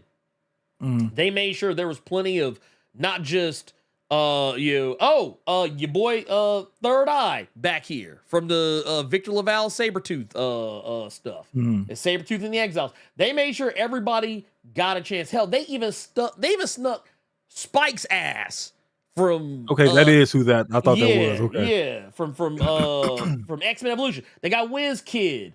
They got Psylocke back there, the actual Japanese version, not Betsy in Asian face. You got Armor back there in place of the giant robot. You know what I'm saying? So like they made sure that they got everybody. The Elite X one said they even got Jay Cargill up there. Wait, you hate shit. What? Hate shit. No, I'm talking about probably talking about up front how Friends is up front. But yeah, that was when it comes to the Pepe Larraz stuff, that was the only thing I couldn't understand. Is like, okay, he called himself out saying I should have done more of this. So I thought that was gonna be the end of it. People still kicking his back in. It almost seemed to me like, okay, y'all just salty characters that you like were in it. The dude, like that's the one thing I couldn't understand. But well, it wasn't that. Nobody's even talking about it anymore. Okay. Like that was just that week. But I mean, the reason why it persisted is because of what happened between me and that one dude that I was telling you about. But I mean, honestly, I don't really know anyone else that has talked about it since it came out. I don't want you to take this any kind of way, but I thought because you were that people were still getting on his ass. No, I thought it was still honestly until you brought it up. up, I forgot about it. Okay, so real quick, because I don't remember seeing this video for it, if you did it or not. What's that? Since we are on X-Men, did you do a video on the issue 2? Of what? Of Ultimate, excuse me, of Ultimate. Ultimate what? X-Men. No, I did not. Okay. No, I did not. And not because I didn't want to, it's just because time. No, I feel that because Discord went off like several times yesterday, and I thought your Discord had gotten hacked again. I'm like, no, just pumped out like 3-4 videos. Yeah, well, I changed it to where and this is kind of a double-edged sword, is that it may change the way I post stuff, but like because even when I because I realized even when I schedule the Blerd Caves, which I usually do in the middle of the night, it pings even then, and I thought I had actually disabled the ping just in case, and it did it anyway. So I have to reevaluate that. But no, it seemed like it was working because it's this what you're doing now actually seems better than before, just because I would get notifications that we were live doing the Blerd Cave after we just finished the goddamn Blerd Cave. So at least they're doing it right when you drop them. So this seems to be much better. It's so basically I would get an email that I had gone live on the channel like after we had been done. But it is what it is at this point. But no, nobody is, as far as I'm aware, nobody's kicking Pepe's back in except for that maybe one day, maybe a 48-hour period. I mean, I appreciate that he apologized, but his apology was lukewarm as fuck. Okay. His apology was basically like yeah, no, I fucked up. I'll try and be better in the future. And that was pretty much the end of it. Like, which, I mean, to be fair, that's an apology. But the thing is that I think people get it twisted. Just because his last name is Larraz, and he's a whole Spanish motherfucker, people forget that most Spaniards are white as fuck. And colorism is a thing. And especially in Latin and Spanish communities, it is it might be almost, I actually would dare say it's worse than in the black community, colorism. So yeah, the fact that his mind was just on nothing but white characters, I was not surprised. I was not surprised in the slightest. And it ain't just him. Even Hickman said as much, that he doesn't like writing black characters because he doesn't know how to write them. Which, I mean, that's a fair admission on his part. I appreciate that he admits that he doesn't know how to write them, but I mean, the fact that he actively avoids them tells you a lot about a person. Yeah, just in the sense of, you know, how they move. But yeah, it's one of those things. It's a guilt. It's a guilt that is admitted without actually saying anymore. Yeah, that's like Devontae said, Spaniards, me no black poppy. They're like, yeah, that's that shit like that. They on that Sammy Sosa shit. Motherfucker be like, you could have a whole Afro Latino dude and they will literally look at you and I'd be like, I know black poppy. I know black. It's a thing. Black Central King says with the $2 says, oh, by the way, man, see, that was your dastardly plan. You almost made me forget. No, you're not getting away with it. No. I got double back. Thank you for that 1999 super chat. Yeah, you ain't getting out of that. Anyway, let's see what else we got here. Oh, you have been asked for the rant, sir. Just putting it out there. Also, no. Black Century King with the $2 says, is Marvel still pushing Paul? Kind of. But not in the Spider-Man book. That's a better way to say it. Yeah. Well, no. So he had a brief panel in the most recent stuff, but they were busier continuing to butcher Ben Reilly and all that jazz. So. Well, I meant more like, because, you know, they have the whole Black Cat, Jackpot and Black Cat thing. That's like, still going? It just started. What? You're thinking about Dark Web. You're thinking about the Dark Web tie-in where Mary Jane and Black Cat were together. But now they have a legit book where Mary Jane is actively working as Jackpot, like with a costume and everything. Gotcha. So yeah. But yeah, Paul's still around. A little bit. Teensy weensy bit. What? But people despise that dude.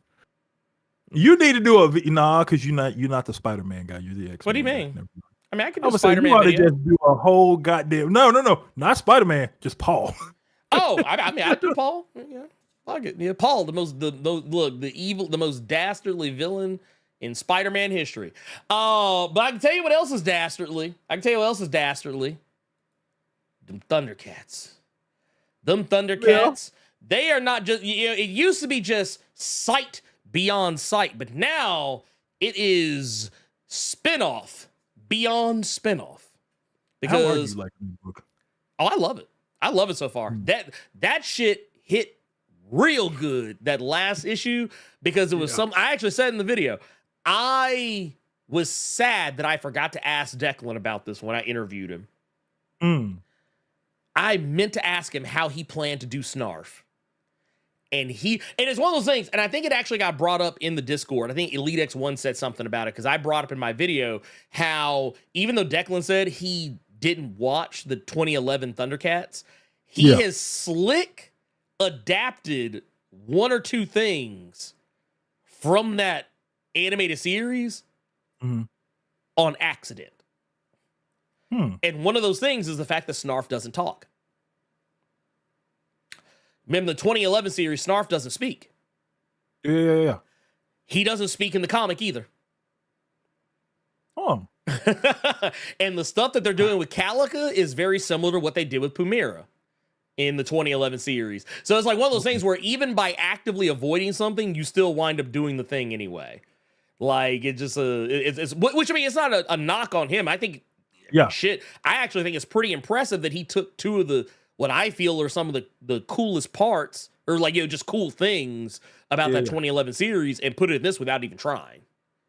So okay, I'm trying to figure out a way for you to say something without spoiling it. Okay, is Snarf more so, since Snarf doesn't speak, is it more so just a menacing kind of deal to where if this person gets out of line, eat them, or like kind of like a guard dog kind of thing? Not yet. He's still Snarf at the end of the day, but but basically instead of talking, he has like a link. Okay. With Lion-O, you never hear, you never read what he says. Lion-O just relays it. Okay. Lion-O just relays what he says. Okay, that's cool. That's cool. It's like, and they make it very clear. The other Thundercats cannot hear him. Okay, that's dope. Like the other Thundercats are incapable of hearing what he has to say. Only Lion-O hears it. So yeah, Basically, what Freddie Lane says in the chat. That's all you. Those are the only words you see coming out of Snarf is Snarf. That's it. No more, no less. I like that. That okay. Yeah, I like that. Oh yeah, 100%. But spinoff. It's here real quick, because I don't want to lose this either. So before we get into the spinoff, we're going to answer super chat. LP3 with the 10 says, I have less of a problem with a white or non-black person being honest about their writing preference than the publishers refusing to push diverse artists. Well, the thing is, it's funny. They actually do. Most people just don't notice it. If you look through your notes on like the credits notes on most comics, you'll come to find most of your artists are brown to some degree or another. Or more specifically, and this is maybe more indicative of the direction the industry is going right now, a lot of your artists are going to come from out of Spain. And a lot of European countries. But yeah, there are a lot of Jimenez's and Coronas and Diaz's and Carneros and that's just me talking about our Spanish, our Latin brothers, sisters, and MBs. And you're also getting a lot of Asian artists as well, like your Laos. Your Momocos, your Peach Momocos, so on and so forth. So I mean, they're out there. They do it. It just the trick is that for all the people that complained about why no black characters got focused on in House of X and the Storm only showed up for one part, I'm telling you the reason it happened. It's because Jonathan Hickman doesn't know how to write black characters. That's his own admission, and he doesn't like trying to. That's what I'm telling you. But I totally am. I agree with the energy of what you're saying, though. My concern is more when publishers just choose to only bet on black and brown characters, POC characters, when it's their respective month to be celebrated. Like when it's Asian, when it's Asian Heritage Month or Black History Month or Indigenous, Heritage Month, stuff like that. That's the only time they really care. But getting back to it, yes, Thundercats. Thundercats is selling like hotcakes, and therefore it is already getting the spinoff. And it was not the spinoff that I thought it was going to be. But I'm hoping this is going to open the door for that spinoff. And that is, we're going to be getting a Cheetara spinoff. Cheetara is going to be getting the call up from NXT to WWE. Sorry, I had to. I'm sorry, I had to do it. I couldn't resist. I could not resist. I apologize. No, I don't apologize. No, Dynamite is going to basically bring in Cheetara for a spinoff that is going to be written by Domenico Carbone, which I think if I'm reading this correctly, is both a writer and artist, but also or no, Sue Lee is the writer and artist, but also Domenico Carbone is going to serve as artist as well. But it's unclear how that's going to play out. I don't know if they're going to do the thing that they did with Declan and Drew Moss, because I don't know if a lot of people know this. Declan Shalvey was an artist before he was a writer, at least in terms of what people know him for. He was an artist on Moon Knight way back, and he's done art for other books. But when he came to Thundercats, and even before that, he was writing. But in Thundercats, he primarily provides writing. He provides art for the book, but typically only for covers, like for variants. I wonder if this is going to be the same thing, where Sue Lee is going to maybe only provide art for covers, and that's it. And then Domenico Carbone is going to be the one who's just doing art like interiors, or if maybe they're going to share artistic duties. I don't know how that's going to work, but I'm curious to see what the fuck they do with it. But this was not like, I'm not gonna lie, like I had heard rumor there was going to be a spinoff. I just didn't know what it was going to be, and this is not what I was thinking at all. But I'm here for it. I don't know. What do you think, Carter?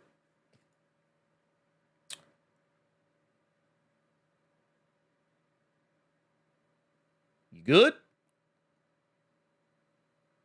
Okay, now ask that again. They're still doing the shit on the roof.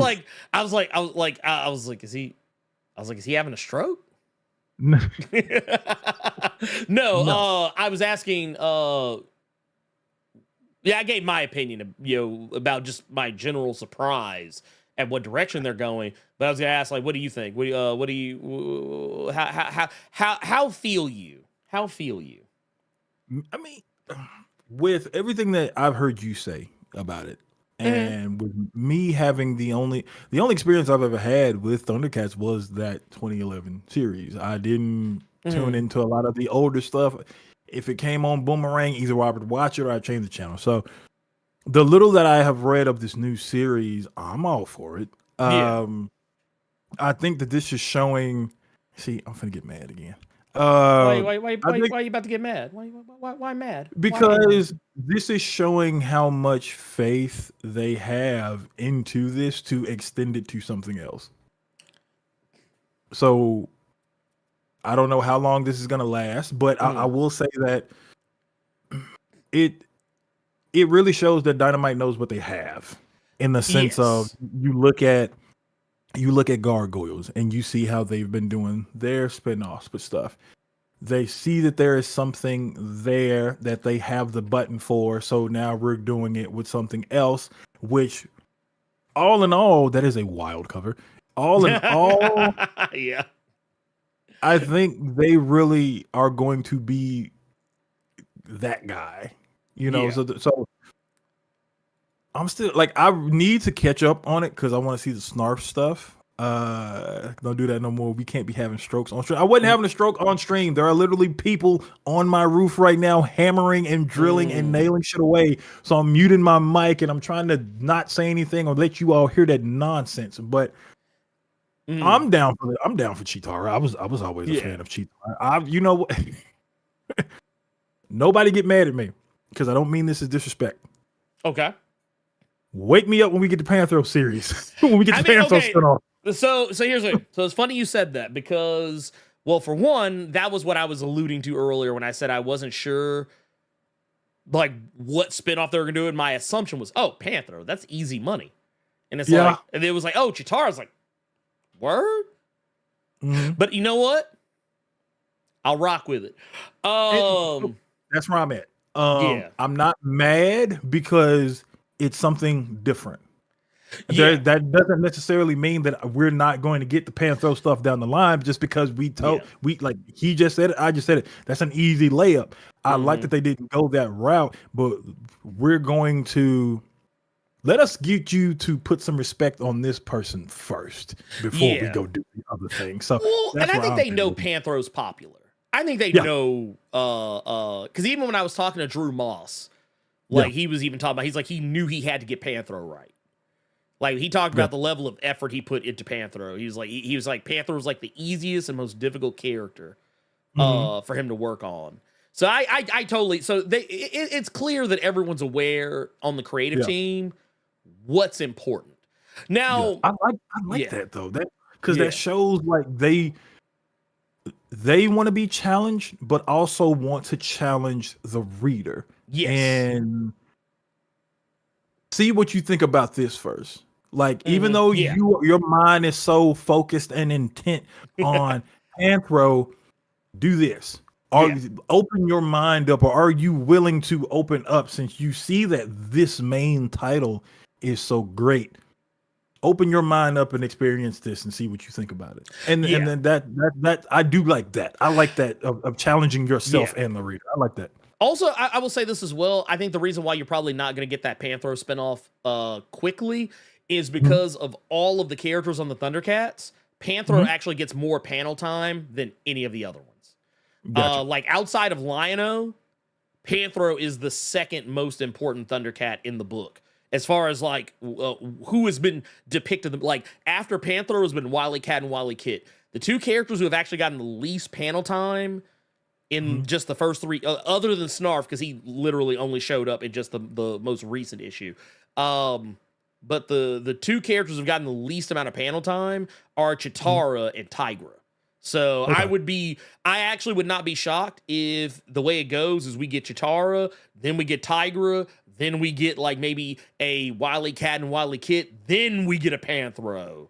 And maybe like a Calica or something, because right now the book is really focused on ladies Calica. And gentlemen, is the main event kind of deal. Yeah, and that's the thing. And the thing is, the headliner never goes on first. You don't go first. You the champ. You the champ. Why do you? Why would you? Why does the belt collector go first? Nah, we don't do that. You say you just don't do that. But no, I will definitely say that one thing we know about this is that this is a prequel. It is not in the present of the current Thundercats comics. This is actually going to be taking place on Thundera before its destruction. Okay. So this is basically a way for you to get to know Cheetara before she winds up on Third Earth with the rest of the Thundercats. And they'll probably, like, if they do any future ones, and also, just to be clear, it has not been made public whether this is a limited or an ongoing, though if I had to guess, I think this is probably the one that'll be like a limited, like a little 5-issue joint, which I'd be fine with if that is the case. He said Bernie Mac went last in Kings of Comedy for a reason. Hey, right? Hey, look, let me tell you something. Cedric wasn't trying to follow that. D.L. Hughley wasn't trying to follow that. This is thinking of it from the standpoints that we're thinking about it. Yeah, you don't want to do your main event first. Let me let you all see these opening acts. Right. Yeah, like I said, it's good shit. Whatever. Yeah, I like this. Yeah, no, this is good shit. I mean, I could think of worse ways. I mean, look. That's Cliff Huxtable's daddy out here. Just saying.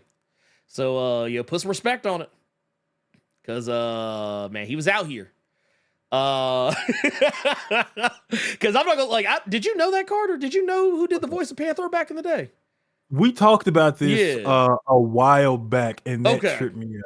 That tripped me out. Yeah, it was Cliff Huxtable's pop. It always trips me out when I see the voice actors for shit I used to watch just years ago, not realizing they had that kind of vocal capability to where I do not recognize them. Like, who is that? When I didn't know Uncle Phil was a Shredder. Mm-hmm. Never fucking knew that for the life of me. So I like when I find out like neat little stuff like that. It's a little bit of Black history right there. that was why Shredder was so tan. I'm sorry, I got nothing. Well, here's $5 to help you get a new bottle of spray tan lotion from the homie Melvin, saying, let the rant flow, Carter. Release the Henny. I don't have none because that shit is stupidly expensive in California, as well as Crown. It pisses me off. We also have Joel C. How much does Henny cost? We ain't gonna talk about it. Joel C. holding his newborn for 32 months. Blerd Club Sliver. I know it's silver. Shut up. Cheetara is a baddie. I'ma check it out. You freak. You already holding one baby in that goddamn profile pic. I bet not see another one in your arm with fucking spots. Thank you for the Blerd Club Silver. Okay. I mean, it is. Look, you're just saying, man. Just saying. Hey, we appreciate you. I mean, look, just to give you my to give you my honest opinion of the future of my comic reading going forward. Yeah. I'm not gonna lie. I'm not saying that like I'm gonna stop making X-Men videos. I'll probably always make X-Men videos unless something just really crazy happens. Mhm. But and I know that they don't get, and I know that they don't get the views like all the other stuff. But I'm not gonna lie. Right now, Boom Studios, Dynamite and Image. Mhm. That's where it's at for me, man. That's where it's at. Because hell, you know what I didn't know happened this week until I saw it?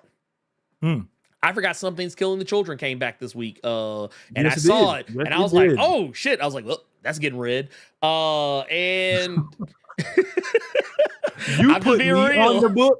You put me on the book, so I saw it when I went into the shop, but I was like, oh shit. Oh So yeah. I know not to bother his ass. He's probably doing a video on that motherfucker. So that's why I just never brought it up. Book 2, that hardcover, it's already pre-ordered. Oh damn. It's already pre-ordered. Oh, and book 2 of Once and Future already pre-ordered. Already pre-ordered. If you're talking about books, Jerome is asking, Carter, have you replenished the books that you lost? I have not. Yeah. So funny thing with that, some of those books are coming out in like omnis. So like Uncanny X-Force, because you lost that one, didn't you? No. Was that one? Was that? I thought that was one of the ones you lost. No. I sold that one so I could get the omnibus. Gail Simone's Secret Six. I had those in single issues and long boxes. That has an omnibus coming out that I'm gonna have to get. The other ones, like Greg Rucka's Punisher, and something that I'm actually gonna be recommending this week. Those are like stupidly like old, and I mean like 2011, 2010, stuff like that. So those are really hard to find for decent prices. So no, I haven't been. I've only gotten one. One I was able to find in a hardcover, but other than that, no. That's why I said what I'm gonna start doing is I'm just gonna start recommending the books that got stolen. This motherfucker. Hey, I'm gonna keep doing it. I'm gonna keep cooking. I'm gonna do it. That's over on the Twitch side, y'all. We also got Devontra's grace us with a with the Power Rangers videos, King. Look, I actually have been like, I'm gonna be honest with you. I've actually been going back and reevaluating a lot of my content.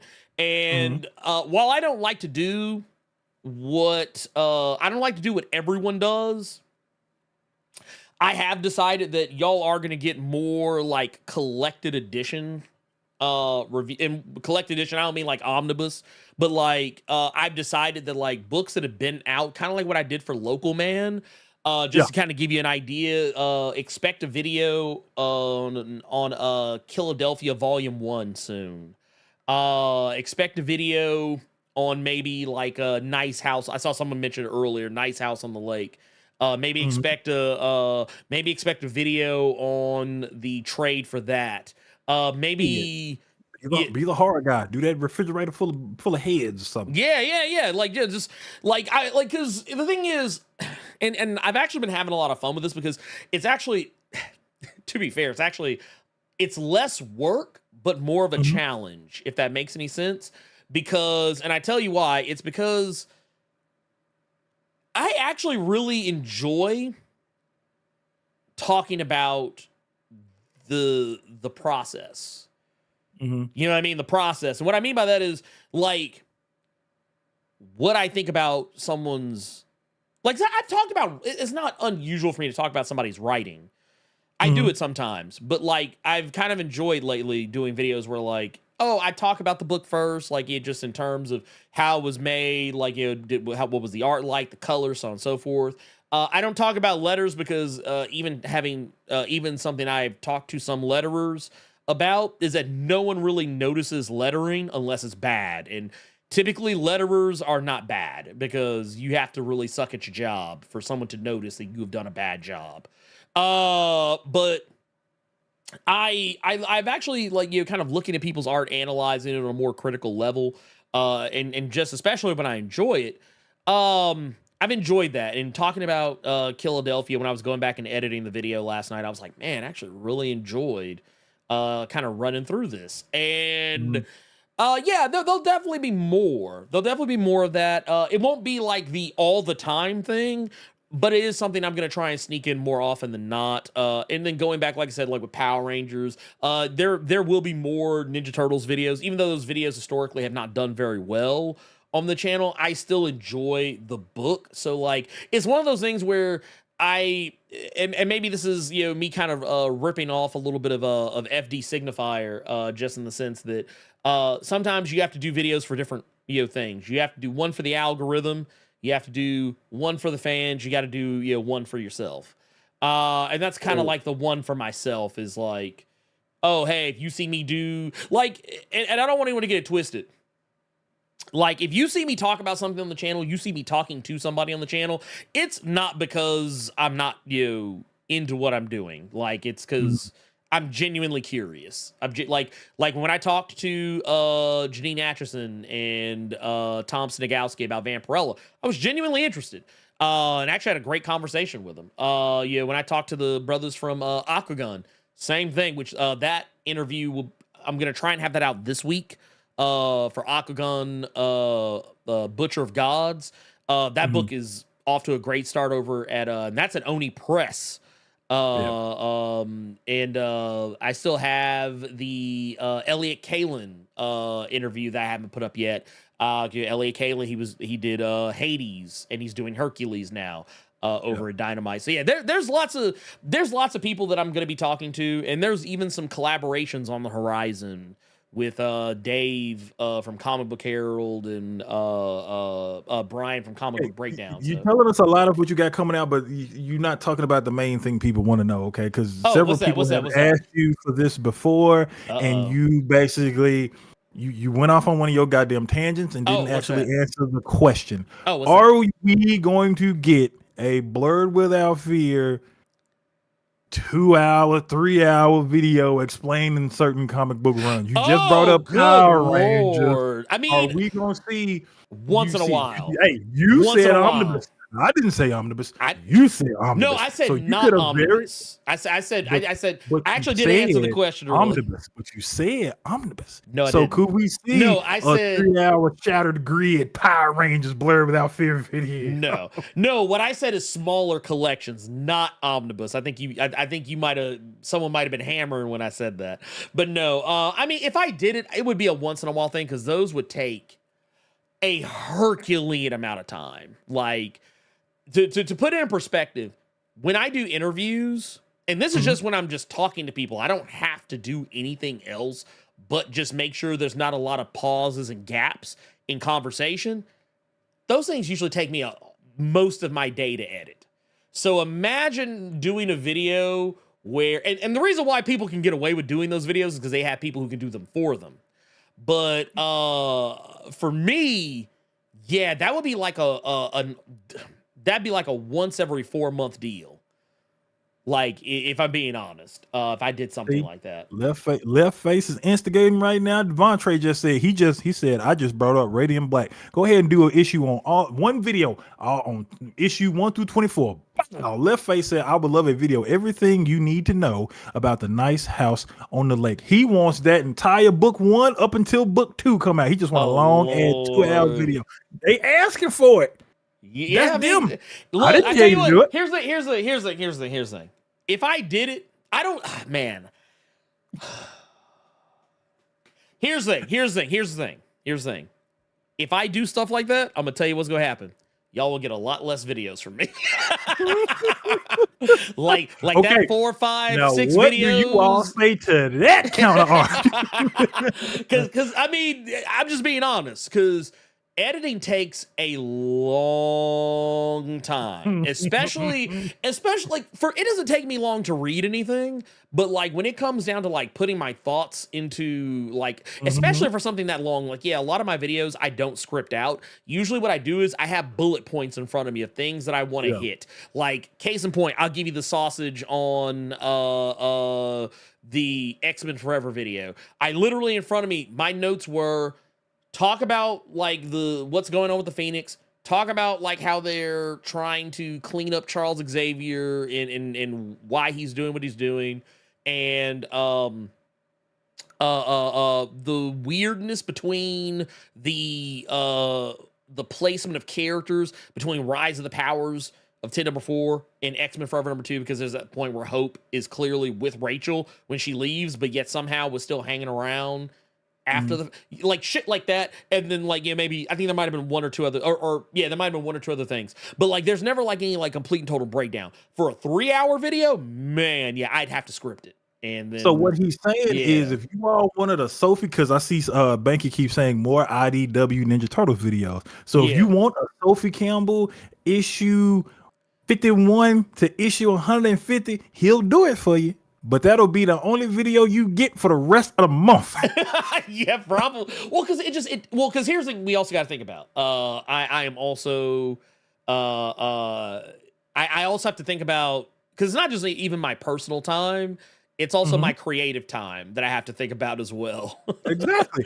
So like that's X-Men 97. When y'all don't get that Rise of the Power video, when you all don't get that X-Men Forever video, you know who you got to blame? Banky. You see that? You can't blame Ernie. Hey, I'll be honest with you. Came out with a 4-hour Sophie Campbell video with all kind of edits and jump cuts and memes and GIFs in it. 4.5-hour video. That's all you get. Oh, Ernie, yeah. did you see what happened in Thundercats? I can't talk about that until next month. Yeah, because I'm about to say, who you got to blame? Banky. Yeah. Well, I mean, it's funny though.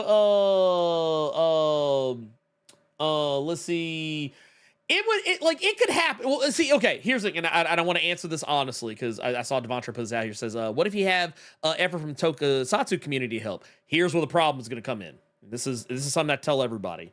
I don't like taking labor from people and not have the ability to pay them for their time.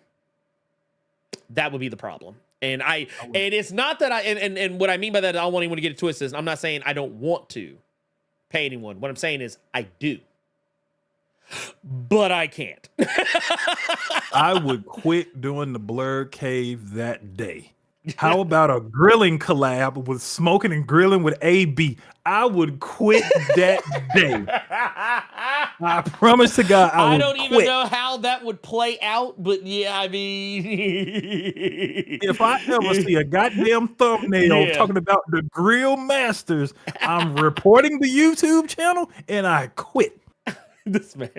Well, and also to be fair, this is also something else, because this is something that I had to explain to Marcel Dupree when he was trying to tell me how to run my channel. And it's exactly what Left Face is right here. Ernie isn't a hobbyist. Me, I'm not a hobbyist. This is my job. This is literally like right now, this and like comics and ribs. Comics and ribs. Oh my God. Wait, so what would it be? Would it be us? Dude, you know how nasty it would be if it'd be like, hey, let's eat some ribs and read some comics. You know how nasty the books would be by the end of the video?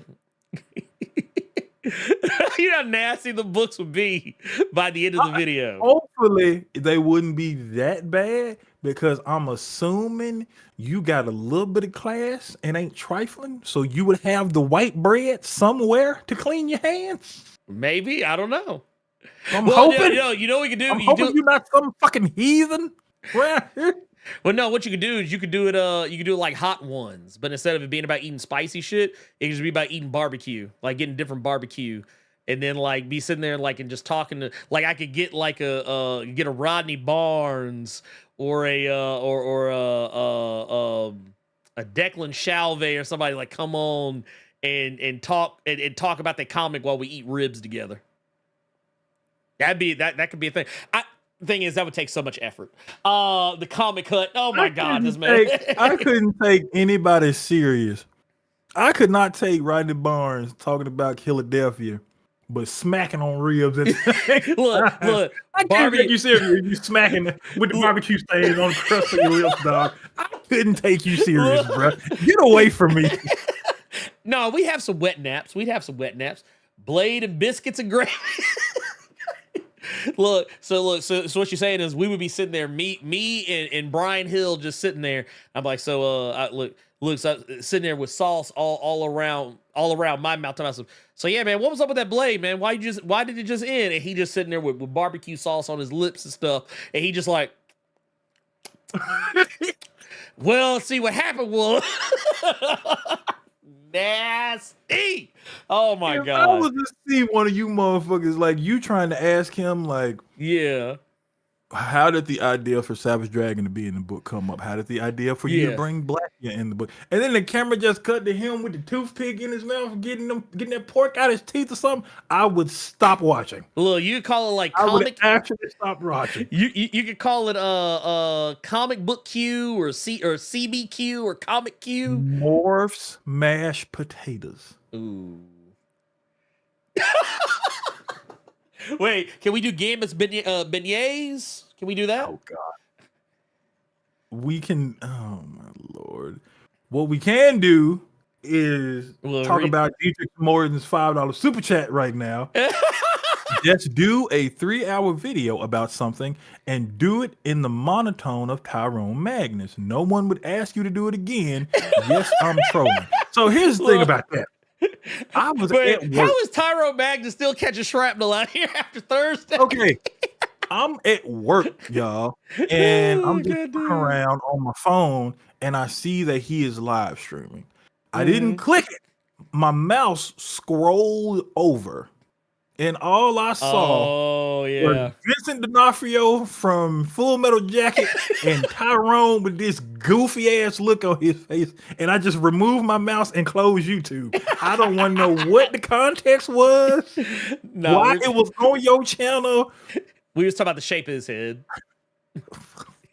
We were talking about how he looked like Private Goberpile from Full Metal Jacket.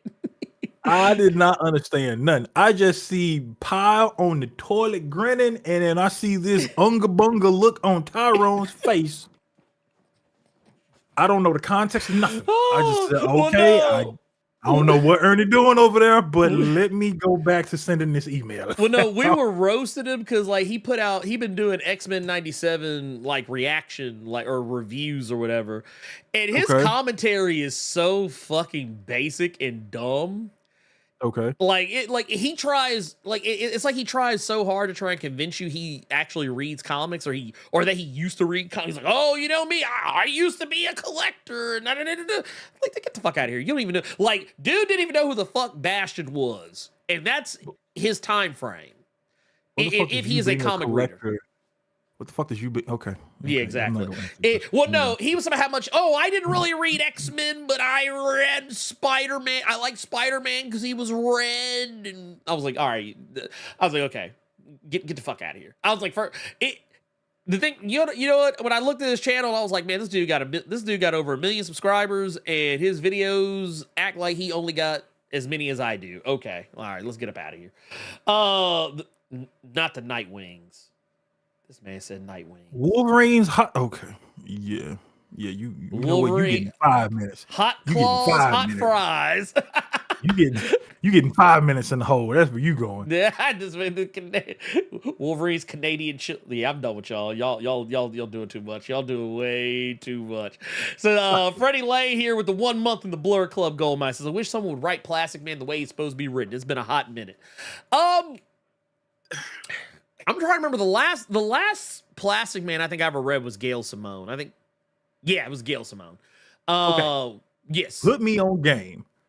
I have never read anything Plastic Man, But the one constant that I have always seen about that character is, I shit you not, if done correctly and they really wanted to show Plastic Man, he's actually broken as a character. He is. He is. His power, and the thing is, that's kind of why they have to make him goofy, because if he was a serious character, he would be too OP. He would be too OP. Like the level of shit he's able to do with his powers, the things he can replicate, create, whatever. Yeah. It's redonkulous. And I think the closest I've ever seen him to being in any dire straits from a comic book standpoint, like a comic book story standpoint, was Tower of Babel, and that's it. Okay. I've only read him in Deceased, and I remember I think it was the first DC metal that came out, Batman was looking for something that was going to just turn the tide of the war or and something. It was Plastic Man, and it was Plastic Man. I'm just like, it was like a big bomb in the shape of Plastic Man. Yeah. But that's the one thing I have never understood, that he get, like, when somebody said it, I thought they were trolling. That no, he's actually OP as he's OP. hell. Yeah. Wow. Yeah, he's actually he's a busted character. He's a very busted character. Oh, I forgot about thank you. Deathman brought it up actually.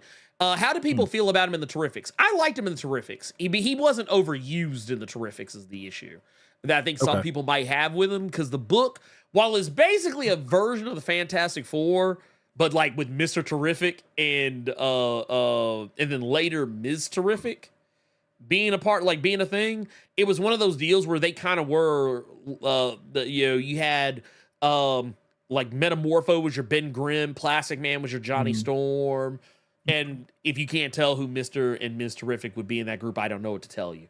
From like an archetype standpoint. Yeah. But yeah, it was fantastic. It was it wasn't just Ms. Terrific. There was also another character. I think it was shit, why am I forgetting the damn girl's name? But I'm blanking right now. There was another character who also kind of filled that gap as well. If at all possible, because somebody in the chat is asking, and maybe you could explain Broken as a character in the context of Plastic Man, if at all possible. So, okay. Man. I'm trying to think of like the best way to put it. Really, for me, I can tell you what it is for me. It's just the simple fact that, I can tell you. When people were complaining about how they changed Morph in X-Men 97, how they made it where he looked more like his Age of Apocalypse version of himself? Yeah. So what a lot of people didn't take into consideration with that is that because they were using more of the Age of Apocalypse version of Morph, that version of Morph is O-fucking-P. Because there's a part in Age of Apocalypse where I think there's like some acid or something that's getting ready to hit him, and he literally turns into like I forget what type of metal it is, but some type, or like I think it was like a plastic substance he turned into to make himself resistant to the acid and protect the people around him. The motherfucker turned into a giant ass fucking whale. Dude turned into a brick wall, and he was literally as sturdy as a brick wall. He was able to turn into other characters, like you remember Apocalypse's son from Age of Apocalypse. I don't know what his name is now, but he used to be called Holocaust. I know they changed it. Yeah, he was able to turn into that motherfucker and like complete with the flames and everything. So yeah, that's kind of what I mean when I say like he's busted. Like I mean he's busted in the sense that like his power is just so like, and to be fair, his power is literally just like shape shifting, but like his power also involves like even though technically he's called Plastic Man, the thing that people tend to forget is that he's very elastic in that regard as well. So like just imagine a character who could be Mr. Fantastic but also be Morph and could also be, in a roundabout way, kind of even like the Mask in some aspects, all in one character. And for those that don't know, the Mask, not talking about the Jim Carrey mask, but technically him too, is a busted character as well, because they're just too ridiculous. They're too ridiculously powerful and can do too much ridiculous shit. That like under normal circumstances, they cannot be beaten unless they just do something dumb. Yes. Is kind of what I mean. Thank you for that. Yeah. Yeah. Sorry. But yeah, that is, yeah.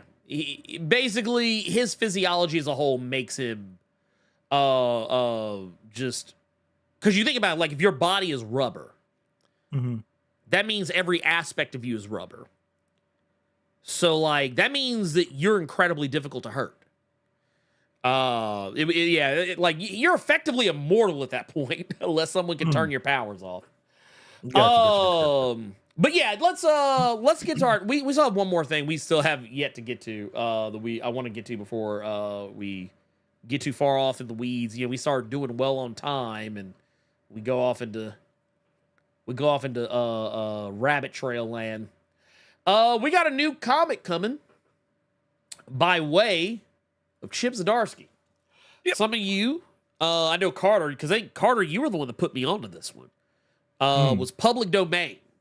Yeah. Which is a great series. Carter, would you like to inform the good people? A friendly reminder. We've talked about it on the show before, but it's been a while, so. Basically, it was... what's that? Bob Kane and Bill Fingers comic book. Basically, yeah. Yeah, more or less. Oh, God. What's a bit... So it was basically Chip Zdarsky taking some real world stuff and actually turning it into a comic book. What if, oh God, there was a property that Marvel, let's say for the sake of conversation, there was a property that Marvel had. You find out that they don't actually own it the way they think they do, but it's actually it's one of those books to where if you are more a capes and masks kind of person, you won't actually give that book as much respect as it deserves. Yeah. For any of you all that, which are several of you, and that are fans of ours, especially if I've played like one of those comic book documentaries, like I did the Milestone one, I did the early DC stuff as well. I think Public Domain was a book that you could really, really appreciate about a character or about a super team called the Domain. Basically, Chip is doing a spin-off of his main book about the characters in the book. So, okay, here's a better example to give you all. Think Watchmen, but then Alan Moore did a spin-off book about the Black Freighter. Yeah. That's what this is. Yeah, this is basically not in tone, but just in the idea of what it is. Like because basically by the time you get to the end of Public Domain, the main series, this book is being created. Yeah. And now that is a part of the plot for that story, now we're seeing the actual book. And what's kind of cool about it is that it says, you see it at the top. You see, Miles Dallas is writing, but then it's scratching, it says Zdarsky. It says Tanya Coe, Sid Dallas, Dave Dallas. That's because those are the characters, like in Public Domain's real world setting, those are those characters from that book. But they're scratched out because these are the actual writers of this book, if that makes any sense. They actually showed off a great deal of this, almost a scary amount of this book. When I was looking at the preview for it, I was like, damn. I was like, usually most comic book previews, they give you like, you get 1 or 2 pages. You get a cover, maybe 1 or 2 internal pages. This motherfucker was giving up like 5, 6 Somebody pages. got mad that we had a whole show about how solicits are bad. So, okay, so I'm gonna show you motherfuckers. We just gonna give y'all the whole book. Oh yeah, whole thing. In the preview, we just gonna give you the whole preview. Yeah, this half the book. This like a third of the book in the preview right here. But like it looks interesting. I'm down for it. Like it looks like it actually has it has something to offer. Like I personally was not expecting this book to be like an actual book that comes out, but I'm interested. I'm interested. So People have to yeah. realize, like, this was not like some kind of flash in the pan thing. Like the book Yeah, no. won Eisner. It won, I think it won like several Eisners It for did. what they were doing. Mhm. So he said this podcast is broadcasting in the book, talking about the creation of the book. You Yeah. see how meta we get? You see how meta we get? Right? So Right? Oh yeah, with the Roxxon Thor thing, yeah, kind of same. exactly. This is going to be 5 issues, so it's not going to be a whole lot. No. And I'm hoping, and this is just me, with this, we're getting a continuation of public domain sometime soon. I hope so. You know, because we're not always capes and masks here, and cheetahs and panthers and snarfs. No. I like when they do real world stuff like this. This is why, like, Ernie and I talk about Newburn, which is something I guarantee you he done lost track of just like I did. No. But they came out with a new issue not too long ago. Yeah, I know they did. I need to catch up. I was hoping we were 2 peas in a pod, but oh fuck yeah, you keep it up on me. But yeah. Nah, I like it. I like this. This is, and to be fair, yeah, capes are cool. Mm-hmm. Like Carter said. I do like a good real world setting though from time to time. Like something that there's no capes, there's no mask, there's no superpowers, there's no techniques, there's no super teams, there's no alien invaders, there's no creatures from beyond. Fake. Yeah. In the book. It's yeah. It's just people. Yeah, just dealing with a thing. And then those other things can be a part of that world so long as they exist in a fictional capacity. Like I like stuff like because I'm not gonna lie, Newburn to me is so antithetical to most comics nowadays. Just like in terms of the fact that like it is you know what it reminds me? It reminds me a lot of some of the stuff you usually see from Ed Brubaker. Yes. And that was one of the first things I was gonna bring up when you were done there was this is more real world quote kind of stuff. So like a lot of the stuff that Ed Brubaker does, I cannot remember the name of this damn book. Criminal? No. I don't think Kirkman wrote it. Oh, gotcha. Guy, red ski mask on, using a shotgun like a vigilante kind of. Thank you. This is more real world-ish kind of stuff. And you know, and we like talking about them. The one thing I will say that I like about this particular mini-series is just that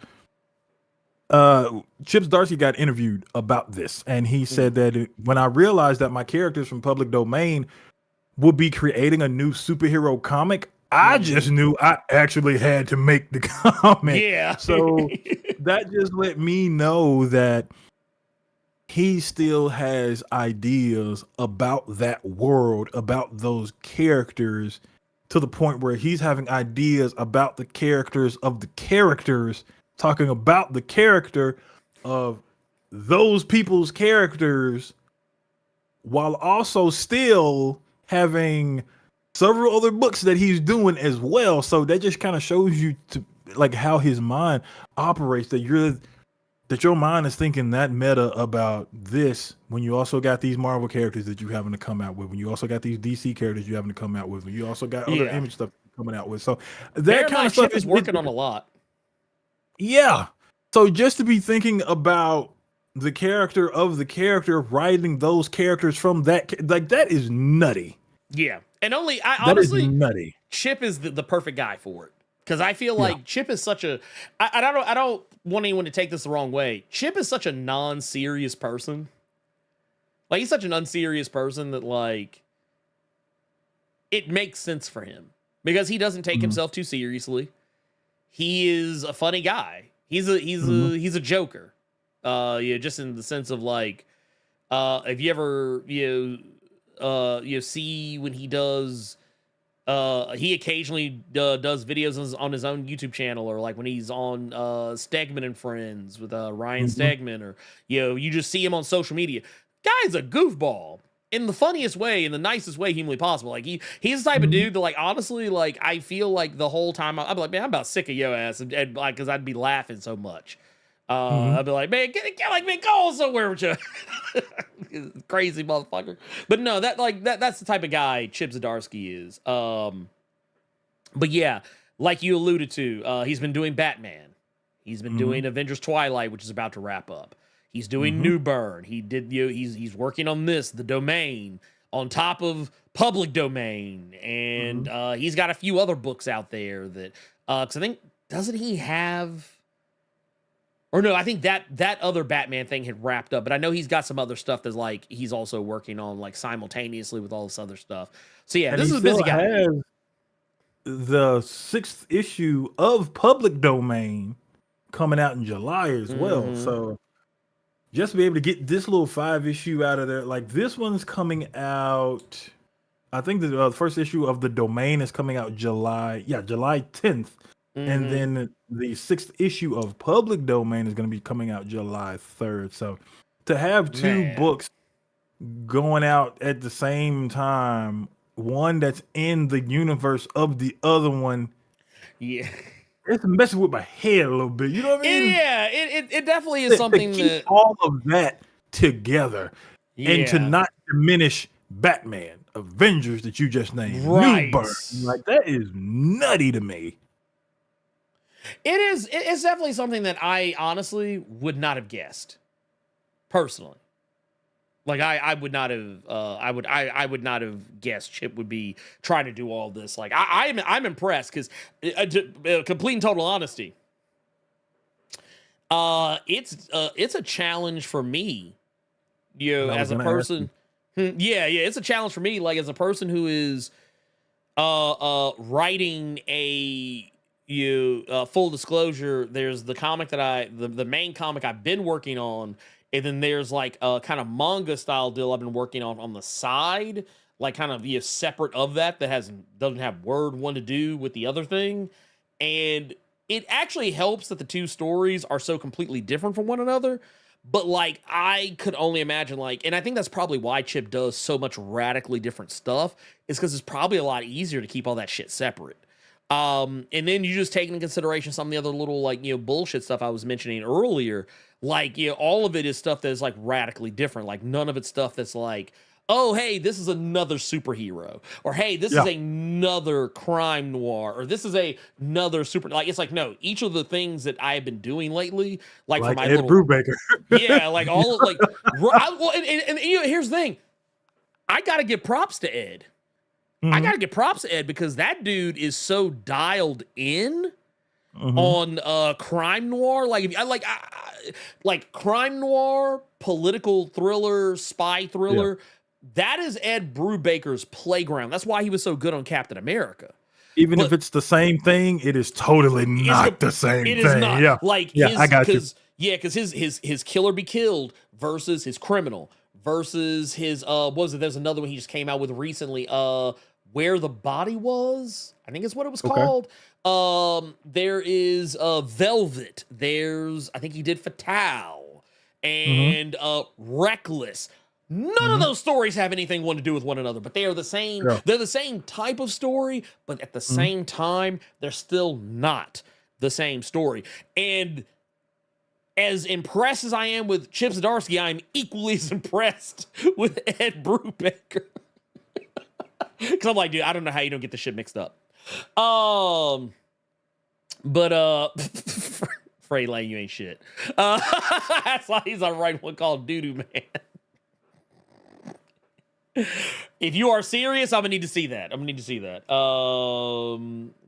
Yeah. Oh yeah. No. He's, and this is So I want to just because I gotta show this.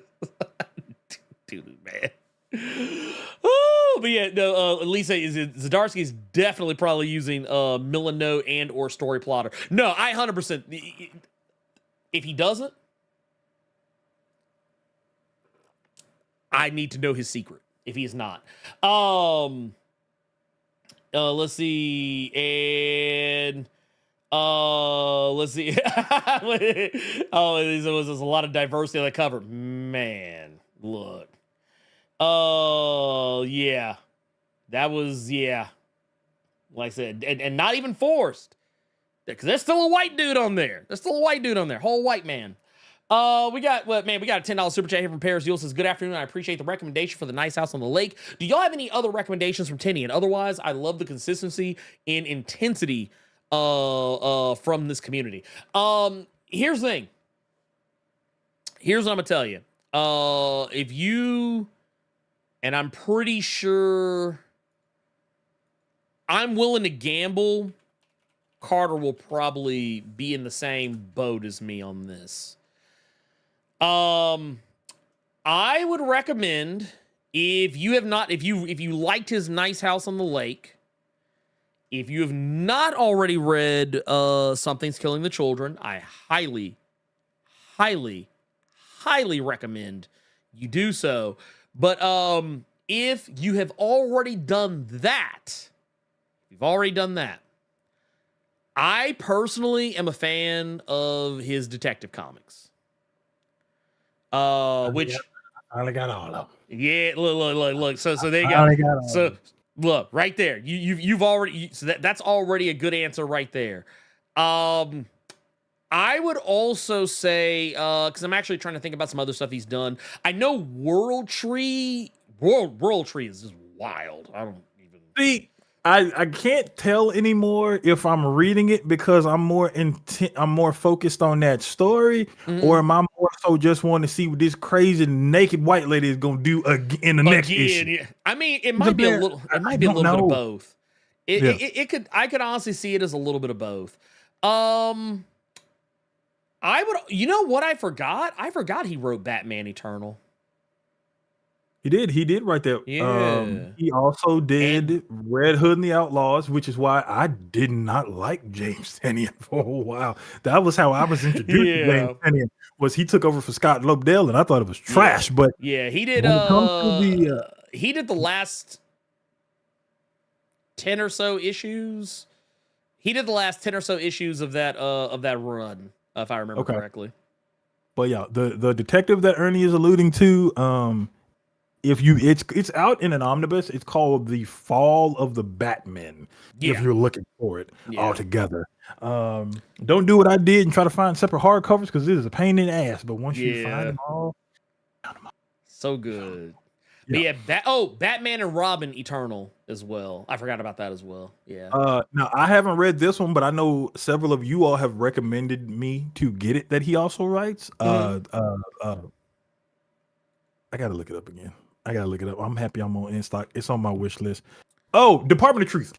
Oh, yeah. How did I forget about Department of Truth is the other one. That is definitely Department of Truth is, and that's actually still going. That's actually still going. So yeah, I would definitely say Department of Truth would probably be. I tell you what, if you want something kind of closer to the vein of Nice House on the Lake, I would say go with either Department of Truth or World Tree.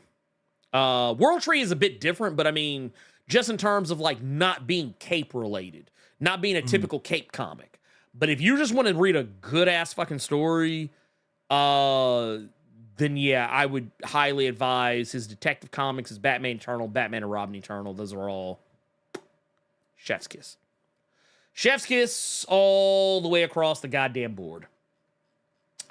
And then we've got, we got another one. He said, doubling up. I just noticed we were only at about 70% of the likes. What are we doing? Sorry about the food tangent. I'm grilling at the moment. Hey, look, hey. Just remember, it's I've discovered that thing. I now know what the next manga I want. The next manga, and I'm not talking about Food Wars, but I want a food. Okay. I want. You know what? Maybe that will be what I do. You know what? That might be. You know what? That. Hold on, y'all. Hold on. I gotta write it down. Calm down. I gotta make a note.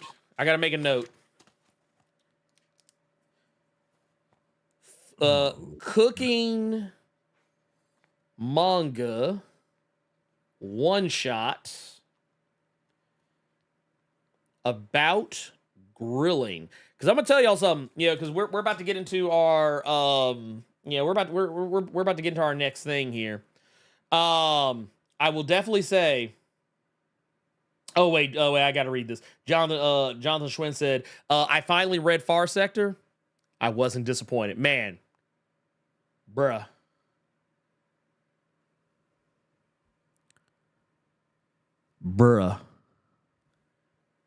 That shit was fire, wasn't it? That shit was fire, wasn't it? Ooh, that shit was fire. Man, look. You just made the... Look, could y'all imagine the black ass nerve making a manga about grilling? But see what I want that shit to be anime as fuck, manga as fuck. I want that shit to be like when you sit here and you looking at the meat, and it's like, and it's like you see the meat sizzling, and all of a sudden the eyes, like like in Blue Lock, where dude eyes, like he can see the whole field. You just see the whole grill. You're just looking at it like, if I flip this meat now, I could potentially risk losing all the juices and flavors. But if I don't flip it now, the bottom side will burn. This is a risk I must take. And then you just stick the fucking spatula underneath the meat, and you see like the speed lines. And then like that meat flipping the air like. Lord have mercy. And like the whole time as the meat is spinning, as it's falling, I rotated my wrist at 20 degrees as I flipped it. That way the meat would land surely on the opposite side, but also at the same time, not lose the juices inside of the meat, but also ensure that it lands on the side that needs to finish cooking.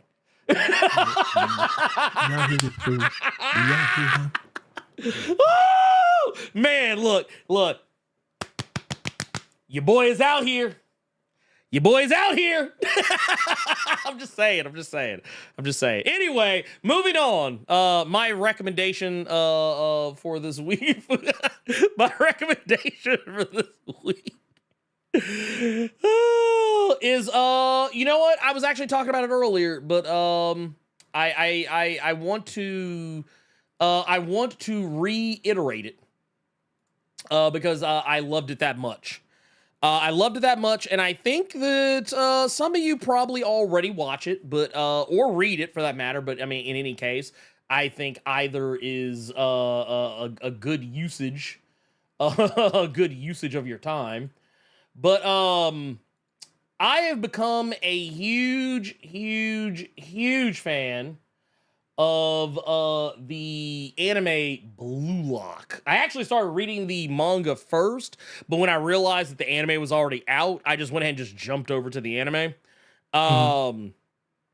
It is this show is everything to me right now. It is everything to me. Just everything that happens in the show is just so extra. Like, I never thought in my life that I would want to be as dialed in on a show where these motherfuckers are playing soccer with the most extra ass energy I have ever seen in my entire life. And it is, dude, it is so good. These, like, it's funny to me because in some ways it's so silly in its premise that you don't take it seriously, but at the same time you do take it seriously because like these dudes are just so passionate. But yeah, anime Ted, the anime version of Ted Lasso. But no, like I'm telling you, when old boy is getting ready to kick the ball and it slow mos and he's like, motherfucker got the ball resting on the side of his foot, and he's just like, if I pass to Kurosawa, he already has two people on him. But he has the most clear shot. But wait a minute. I could also pass the ball to Ryosuke. If I pass it to him, he's wide open, but he doesn't have the angle. What should I do? And how much time has passed while he having all these goddamn songs? Dude, and the whole time, like this, like the music is getting epic. You're just like, Oh God. Also, I appreciate that they acknowledge real world soccer players, which, to be fair, is not uncommon in sports anime. I've come to discover because Green Greens, they constantly bring up Tiger Woods and people who play sports that don't even have anything to do with golf. But this one, they constantly put respect on some of the greats, some of the soccer greats from like across the world. So I always thought that was good. Like the thing, Jonathan Schwinn brought up Shaolin Soccer, which is kind of funny because I love that movie, but I never thought I would enjoy like an anime that was like along those same lines. And come to find out, I do. Captain Tsubasa, I actually need to get that game because I saw the anime on Crunchyroll the other day and it reminded me there was a game and I want to play that game because I had the demo for it and really enjoyed it. Did you ever see that? Captain Tsubasa? Well, Captain Tsubasa was like a manga and anime, but they recently came out with a game like maybe a couple of years ago, maybe a year ago, and it's baller. Like but the thing is, man, when you do your kicks, you actually see that tiger come up behind you, the fire and the flames and shit. Shit's wild. Shit is wild. But yeah, Blue Lock, I'm gonna go to right now. If you got Crunchyroll or whatever other methods you use to watch anime, it's on there. It is great. I think the first season is out right now. 24 episodes. I'm like a third of the way through it. And then the manga. Oh my God, the manga. Don't even get me started on the manga. The manga for Blue Lock, I think they hit chapter, Jesus Christ, like 200 something. They're on chapter like 259, somewhere in that neighborhood. But the good thing about manga is manga reads fast. Like when I said the other day that I read like 50 issues of Chainsaw Man in the bathroom, I was only really in there for like an hour. I mean, it sounds like a lot, but I mean, if I was reading 50 issues of something else, I probably would have been in there a lot longer. Like, I don't know, maybe it's perception, but like, yeah, more or less. But yeah, it's good stuff. It's good stuff. Carter, do you have a recommendation for us this week? I said it earlier. I'm just going to start recommending some of the stuff that got stolen out of my car. First thing I'm going to be recommending is actually from Marvel. It is a series from 2011. Elektra. Elektra had a series during Marvel Now from W. Hayden Blackman and Mike Del Mundo on art and for its entirety. It is only 11 issues, but that was my introduction into Elektra because before that, the only inkling of any Elektra anything I had was Red Batman, the movie starring Ben Affleck, and that Elektra movie I saw on bootleg that I thought was not worth the money I spent for said bootleg. This series is way better. For any of you that feel like the name W. Hayden Blackman is familiar to you all, he did the stories for Star Wars: The Force Unleashed. So got you. You have him on the script game and story game with nutty art from Mike Del Mundo. It's only 11 issues, but yeah, go read that. Go read that. Good. It's that good shit. It's that good shit. It's basic. She's trying to go rescue somebody, and there that goes. He's trying to rescue somebody. Bullseye comes into the equation, and just brutality drawn by Mike Del Mundo. It was really good. Oh yeah, I actually remember this one. I actually really enjoyed that one. What was it? Let's see. How was I able to walk? We ain't gonna talk about that. Let's just say I was glad that I was in the bathroom in my bedroom. All right, let's get into our we got questions from Discord we're gonna run through. What do we got? Oh, First one here from Qdoma. Oh, there you go. Greetings again, Blerd and Carter. Great show from last week. Keep up the good works. I'm thinking how both you talk about media literacy a lot and how important it is. Was wondering if you have checked out the Netflix documentary called The Antisocial Network Memes to Mayhem. That is Ooh, way too damn long. that's a long I title. feel this is something everyone should look at. This touches base on why media literacy is important. Have I watched that documentary? No, I have not. I have not either, but now that you mention it, it is going to go. It's going in the watch list because, um, yeah, Kidoma's not wrong. I am I'm very much a big proponent of media literacy, to the point that I would blame lack of media literacy for half the problems we have in the world today. More than half would probably be a fair assessment. But yeah, this is definitely something that's on my radar now. This is getting added. This is gonna get added to my Netflix. Okay. While But yeah. while you do that, we got another question here from J Dizzle. Afternoon, brothers. I've been following Ultimate Spidey and it's solid, but I've never been a Spidey guy. That said, when I do think of good Spidey stories, they always seem to have some mix of his abiding guilt, overcoming incredible odds with a little bit of soap opera / romantic elements. This Ultimate Spidey premise is cool in that those elements are not there yet, which makes me ask, do y'all believe the basic premise of Marvel's characters always has to be present for them to tell great stories? No. I think that you can get. Well, okay. So, like, here's the thing. It depends. That's probably a better answer. Like, I actually thought about this the other day. What if you had and I don't mean a spinoff, like a core X-Men title that was not about humans hating them? Like, what if you did like you kind of like how Chip Zdarsky's doing Avengers Twilight? What if you did like an X-Men, Elseworld style book where mutants aren't hated and feared, but what problems do you have? Like, what if would that make them less interesting? Yeah, like that was kind of the core thought that kept running through my head the whole time I was thinking about it. I don't think it would make them less interesting. I think it would just give them something else to focus on.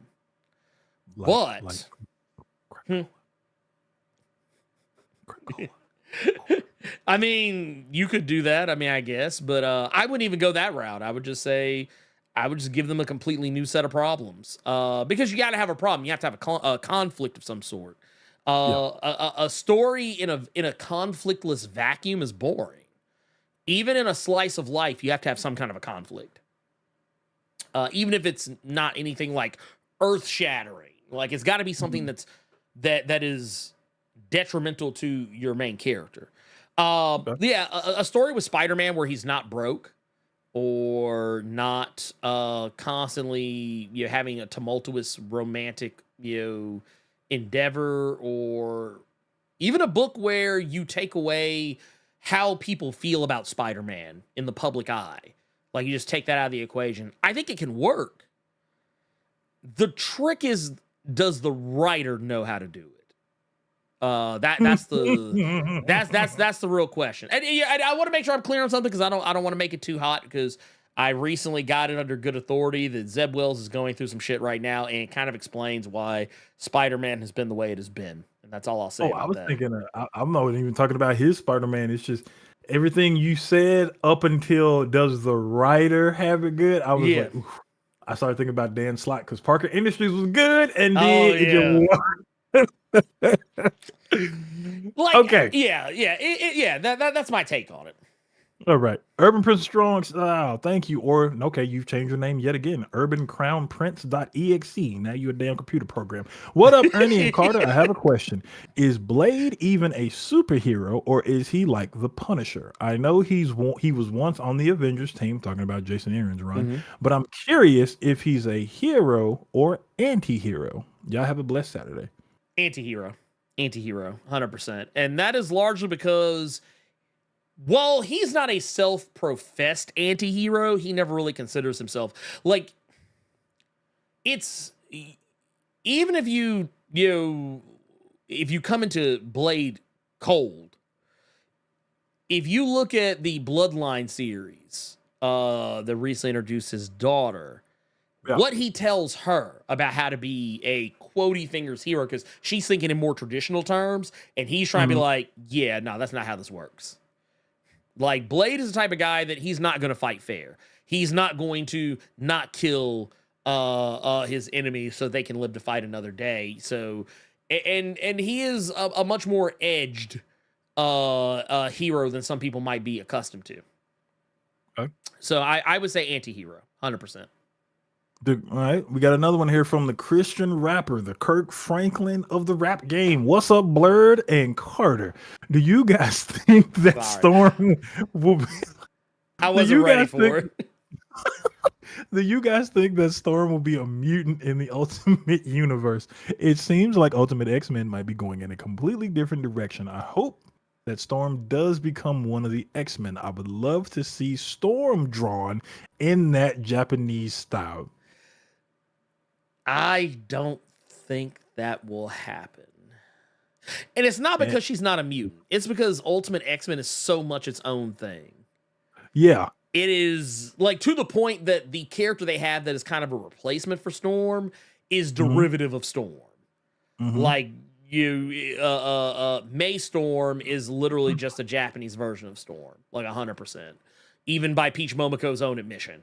I think that Ultimate X-Men is largely only going to focus on what's going on that side of the world. It's not to say that Storm proper in Ultimate Black Panther is not a mutant. I think it's safe to say she likely will be. But I feel like the emphasis of mutants being hated for being different is going to be done a bit differently. Because I feel like in the Ultimate Universe, people just aren't terribly crazy about superheroes in general. If Storm is not in this X-Men book, I'm completely okay with that. Yeah, I'm fine with it. I'm completely okay with it. If she is relegated to Ultimate Black Panther right now, I'm cool with it. Just because I like what I'm getting right now with Ultimate X-Men and Peach Momoko, I don't really need her over there right now, but that's just me. Last question from Discord, JWWR 2.0. What up? Hope y'all are having a good weekend. I am, if they stop knocking on my damn roof. How would you rank the From the Ashes X books from the ones you're most interested in to ones you're least interested in? Side note, Image Comics Feral by Tony Fleeks might be my favorite non-Big Two book right now.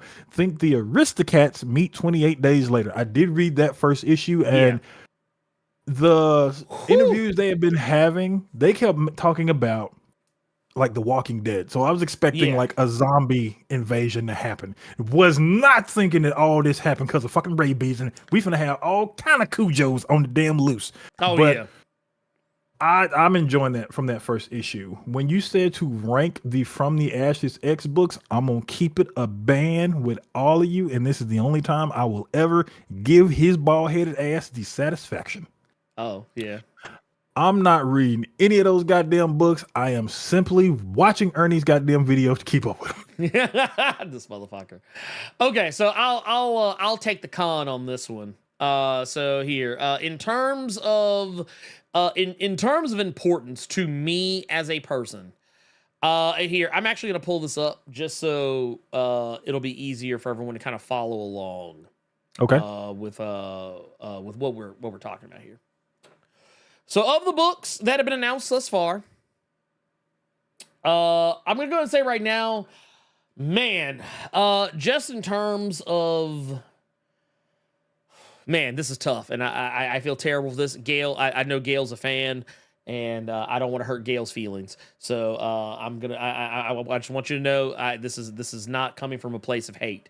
But of the books that I'm most interested in right now, it is Exceptional X-Men, Evel Ewing, Carmen Carnero. That's first. Then X-Force. Very curious about this new X-Force that's coming up. And I want to make sure I'm clear on this. I'm only talking about the books that we actually know what the fuck they're about.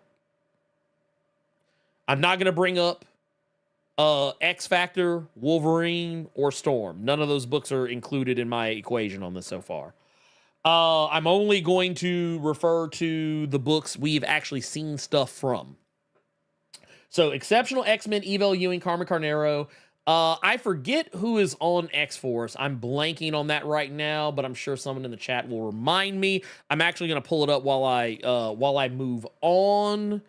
But next up will be Gail Simone and David Marquez's Uncanny X-Men. And then Jed MacKay's and Ryan Stegman's Adjectiveless X-Men. Then Phoenix. And then after that, NYX, which is, I'm trying to remember. I'm going back and trying. Oh, Jeffrey Thorne and Marcus Toe. That's who's on X-Force. So it took me a minute to get that back. Stephanie Phillips and Alessandra Miracolo. That's who's on Phoenix. And then, of course, NYX is Colin Kelly, Jackson Lanzig on writing, with Francesco Mortorino on art. That's my ranking right now. Like I said, like I said, not trying to make it hot. Because the one thing that kind of holds me back, and I'll tell you why I put them all where I put them. Evel Ewing is because of all three of the core X-Men teams, hers is the most different. Her team is legitimately the most different from all the others. Like here, we'll like you look at this team and like, yes, of course, Shadowcat and Emma Frost are there, but we also have three characters who we have no clue who they are. Like, I mean, we know who they are because they've told us, but like, we have never seen these characters before. They've never been in an X book before. This is the richest opportunity for new storytelling, challenges. So yeah, I like the idea of this. And just kind of looking at the characters, I can already tell which characters are going to be a problem for Shadowcat, which characters are going to be a problem for Emma Frost. Like, as far as like, because these are clearly going to be people they're taking in as students, to train to use their abilities. I can kind of already see what's the character's name? Bronze. I can already tell she's gonna be a whole problem for Emma Frost. She is gonna be giving Emma Frost. Is that the one? Is that the one on the dude's back?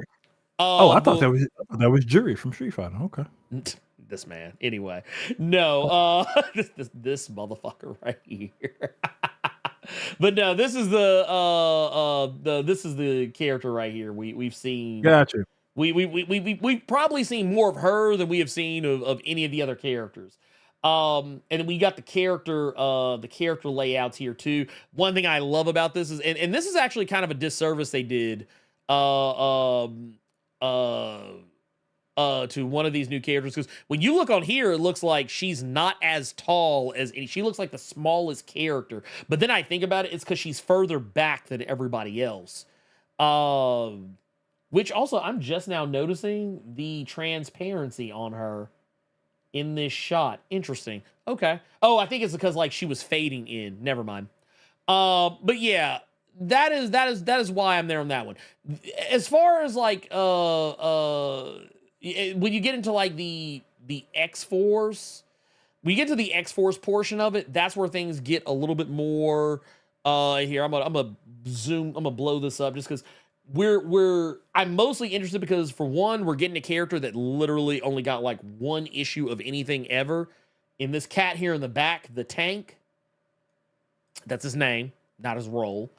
An X-Force team that's led by Forge, that also has Sage on board because she was she's the leader of she's the most recent leader of X-Force. So having her there is cool to me. Bringing back Surge, I think is awesome. I don't really care if Deadpool's there, but I mean, him being there is, whatever to me. And then having Captain Britain and Ascani there as a couple, not my favorite part of it, but I think it's going to make for some interesting conversations on the team. And then when you get to this, actually became way more in depth than I even initially planned on. But that's basically my way of saying, like, yeah, that's why I like that. And as far as like going for like the Gail Simone team, I've seen that team before a million times. It's not a team that leaps out at me from a creative standpoint. It's just a team. That's literally all. It literally is just a team to me. It's not anything I'm like, oh my God, I wonder what they're gonna do. Like I know it's gonna be fun though. I know it's gonna be fun. Those are the reasonings behind why I chose those the way I chose them. Phoenix will be Phoenix. NYX will be NYX. If anything, I'm just happy that Miss Marvel is somewhere. She has a home.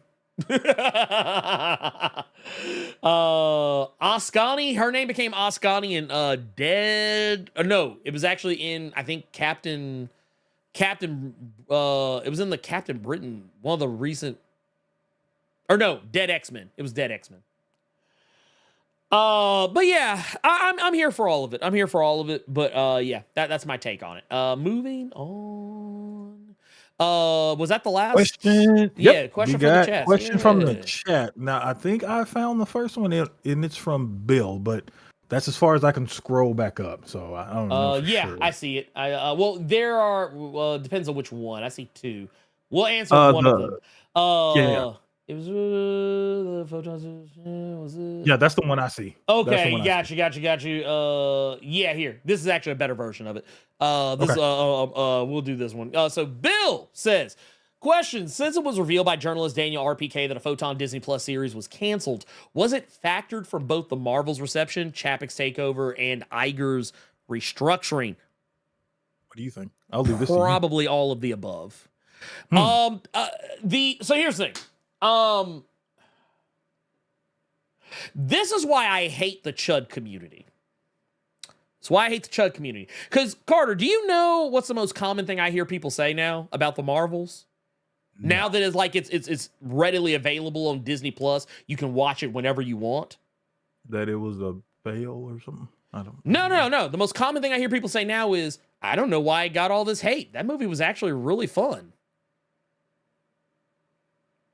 That is the most common thing I hear people say now. Like, yeah, when the movie hit theaters, yeah, all the chuds were like, oh, look at it, the movie's failed. It's a box office bomb. It's terrible. It's the worst Marvel movie. It's going to be the end of the MCU. It's going to kill. It's bringing an end to the woke MCU, the MCU, as it were, which is just a nasty fucking name. But anyway, but no, every person just about that I have spoken to, and I don't mean just online, but I mean people out in the world, people I've met face to face. When they say, oh man, dude, I finally got around to checking out the Marvels. When I say, hey, what'd you think about it? I don't tell them what I think about it first.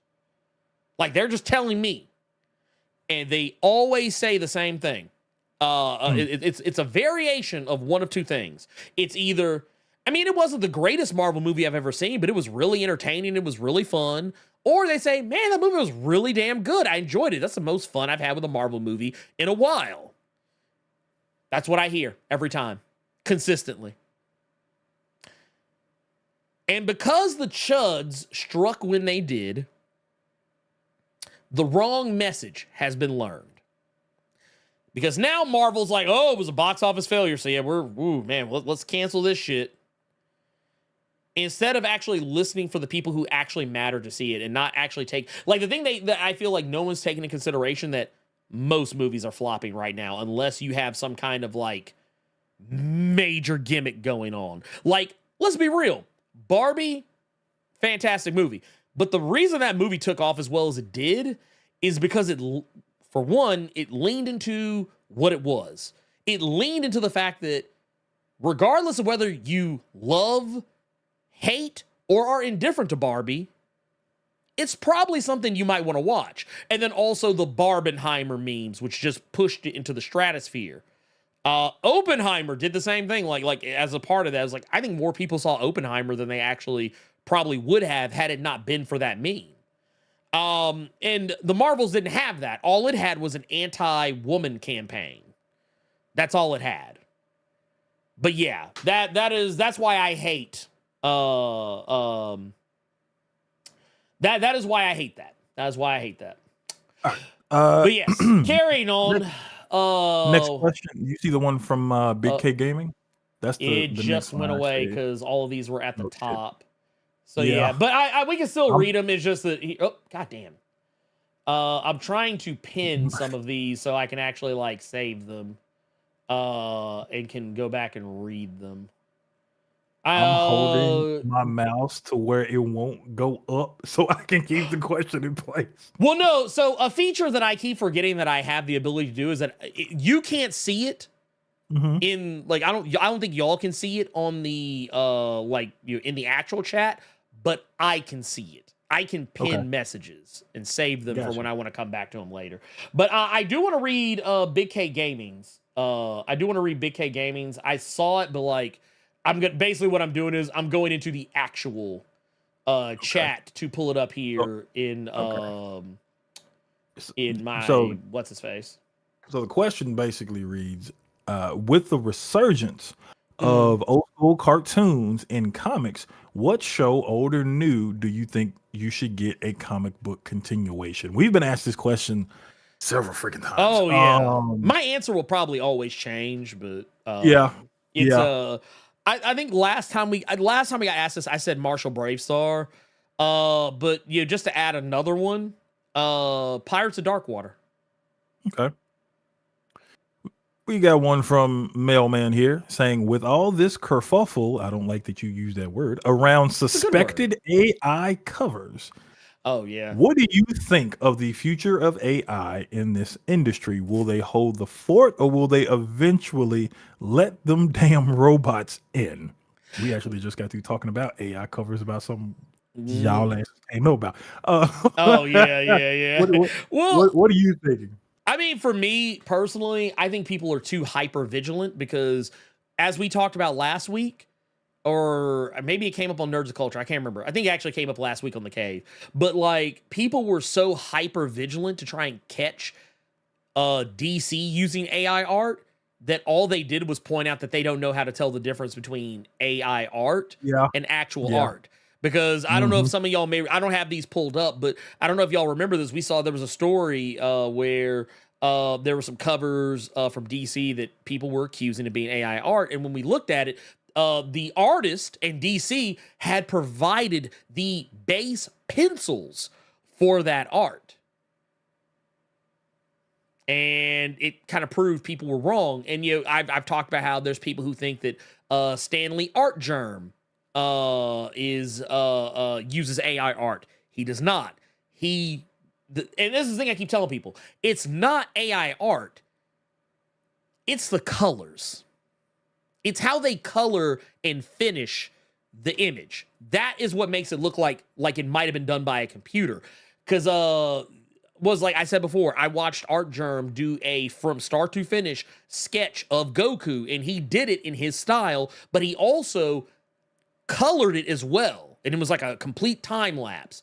And when he did it, his Goku started out looking like just a bog standard ass drawing. It was still in his style. You could still see the Art Germ isms of his picture. But when he started coloring it, that's when you started seeing that look that people associate with AI art. So yeah, what infuriates me the most about it is those people that clearly can't tell the difference. Right. Then they're called out for not being able to tell the difference. And then they're shown that they don't know what they're talking about. Yeah. And then they just go into the abyss. Or, well, actually, the reason I think this is you fucked up.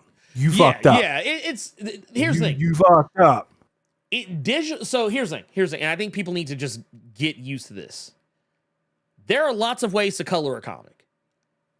If you ask me what way I prefer to see, yeah, sure, I'll probably tell you that I like to see people who color things using like traditional methods. I'm a huge fan of people who use like here. Actually, I didn't show y'all this. But, I recently. Oh God, this is a lot of colors. I recently got a whole thing. Damn. These are like they're not Copic markers, but they're the same type. They're Fopics. They're Fopic markers. That's what they are. But these are the markers. I actually have been using these myself. This isn't much, but I was actually coloring this during the countdown. But I use those markers to color this.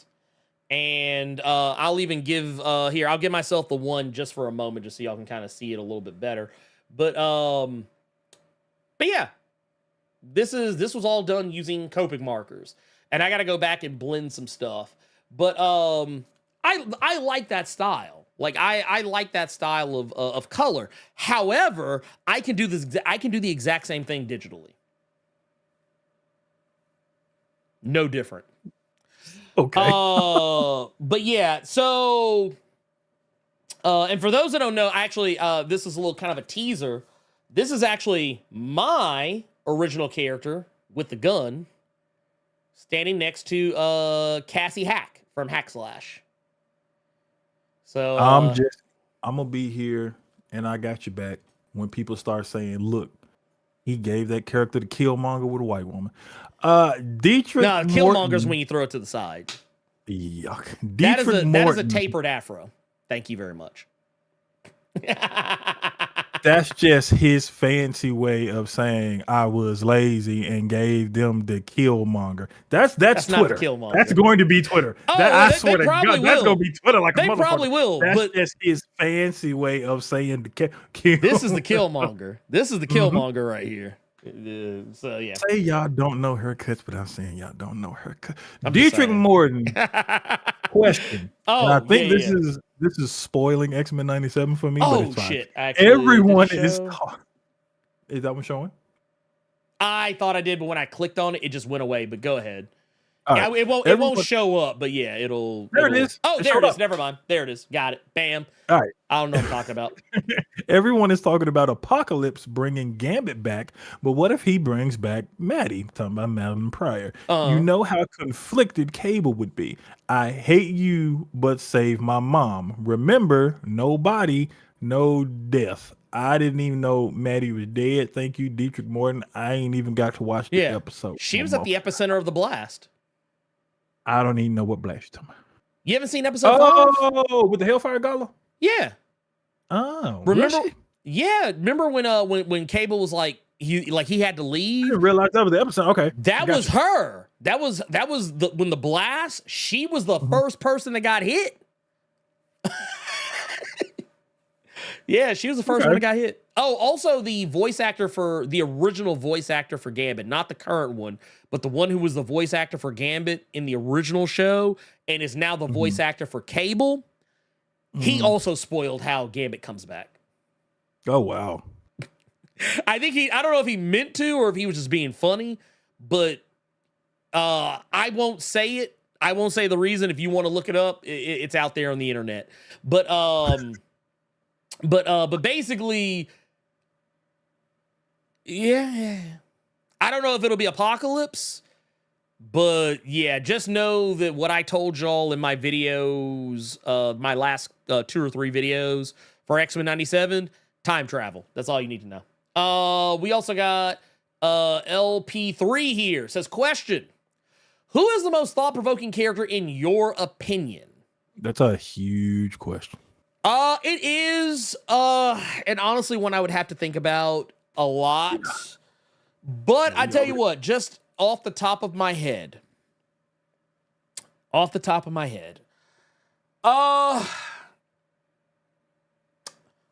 will say, man, thought-provoking character. You know what? Let's keep it in the vein of what we were just talking about. Okay.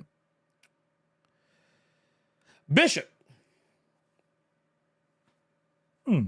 I say Bishop because you know that motherfucker a goddamn lie when he say that he don't know about shit.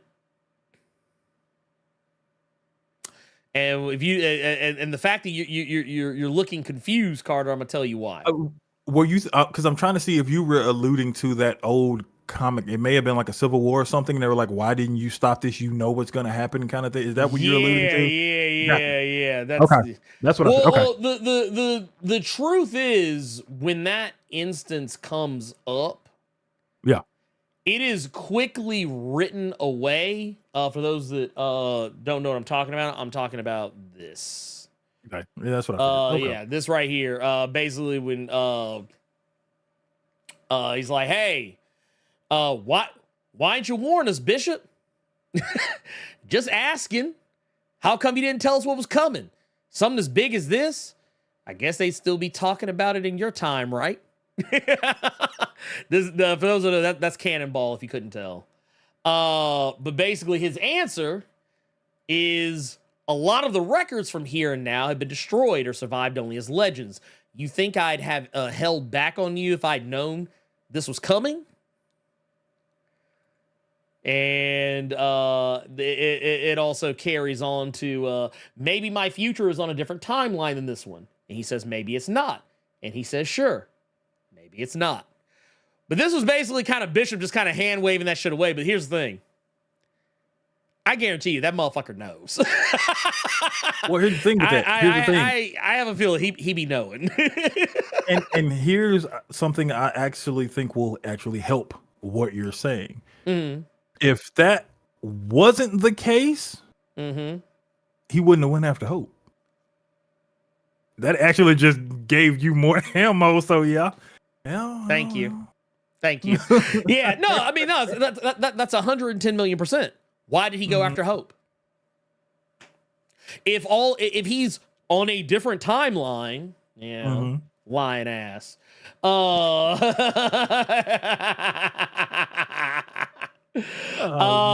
see. I think was that how many was that? That was what? That was the last one. Wait, no, it was Bill. Who else?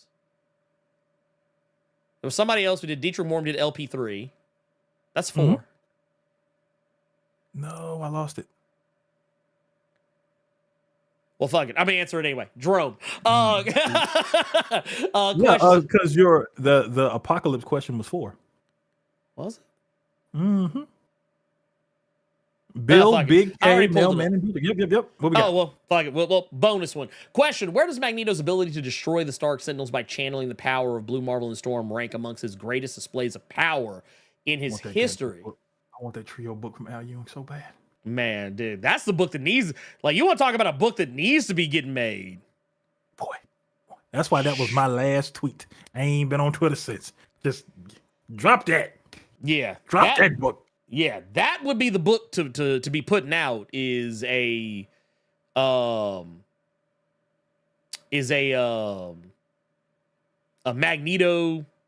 Storm, and Blue Marvel book. Shit. Stop digging up Chris Claremont to do these OG ass Storm miniseries. Do this one. Yeah. Oh hell no. Do this, because I'm gonna tell you right now. If it's left up to me, let the motherfucker who's been writing both, like this the one motherfucker who's been writing Storm, Blue Marvel, and Magneto the most consistently. Yeah, there ain't no fucking way you can sit here and tell me that Al wouldn't cook the shit out of that goddamn book. You're lying. The truth ain't in you if you think that shit. Ooh, you motherfucker the Omegas. Ooh, boy. You know what feeling I got? You know, like when you drink something that's like a little too sweet? Yeah. And it gets you like right there, like, oh. Wow, I just got the feeling of you first sipped that McDonald's Sprite, boy. Ooh, that shit like, that syrup hit you. That syrup, that carbonation. Dude, that is, I'm sorry. Look, okay, fuck it. Let me tell y'all something real quick. That right there, that's a license to print fucking money. Promise. If you go, look, let me tell you, if you market, okay, here's what I want y'all, okay, Marvel, I'm giving y'all this for free. Y'all know how y'all was making sure that every black man, woman, and MB on Facebook and Twitter saw them goddamn Blood Hunt trailers? Put that same fucking energy behind this. I guarantee you, you will make all the money. You will have motherfuckers reading that comic that don't even fuck with comics like that. You will have motherfuckers that don't read comics and don't even really fuck with the MCU asking for when that movie coming out. I'm just saying. Look, Al, this ain't even in Al's hands. But I'm gonna go ahead and say it right now. That shit was free right there. And you a goddamn fool if you don't take it, Marvel. I'm just going to tell you right now. Because like Al is out here cooking. Yeah, I gotta stop calling Al Ewing the Bobby Caldwell of comics. Yeah, Not the Bobby Cole. Wait a minute. I gotta stop that, bro. You know what? I kind of slick won't. You know what I kind of slick won't? I almost want to get a picture of Al Ewing and just superimpose it. Get a picture of like a Bobby Caldwell album and just superimpose Al Ewing face on the top of it. I mean, I'm just saying, like, look,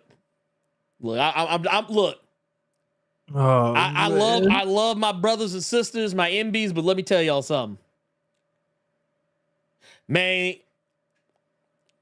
y'all remember that? What was that shit? Ribs better than black people? That's Al writing Blue Marvel and Storm. I'm just saying. That motherfucker be cooking.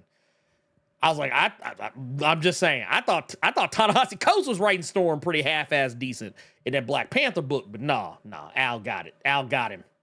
100%. 100%. Anyway, Carter, do you have anything you want to announce while before we get out of here? I think it was YTube Noob kept recommending some new anime that just started that's called Windbreaker. Yes. I'm probably going to start that up right after we end. I'm just going to start playing it in the Discord. So if you all want to be in there in the TV room with me, I'll be doing that. And I may also show y'all some footage of something I ain't got no business that y'all been bugging me about for a little bit. I may show y'all a little bit of something. This motherfucker right here. He is about to be all over the place. I might show y'all something in the Discord. But yeah, that's all I got going on, man.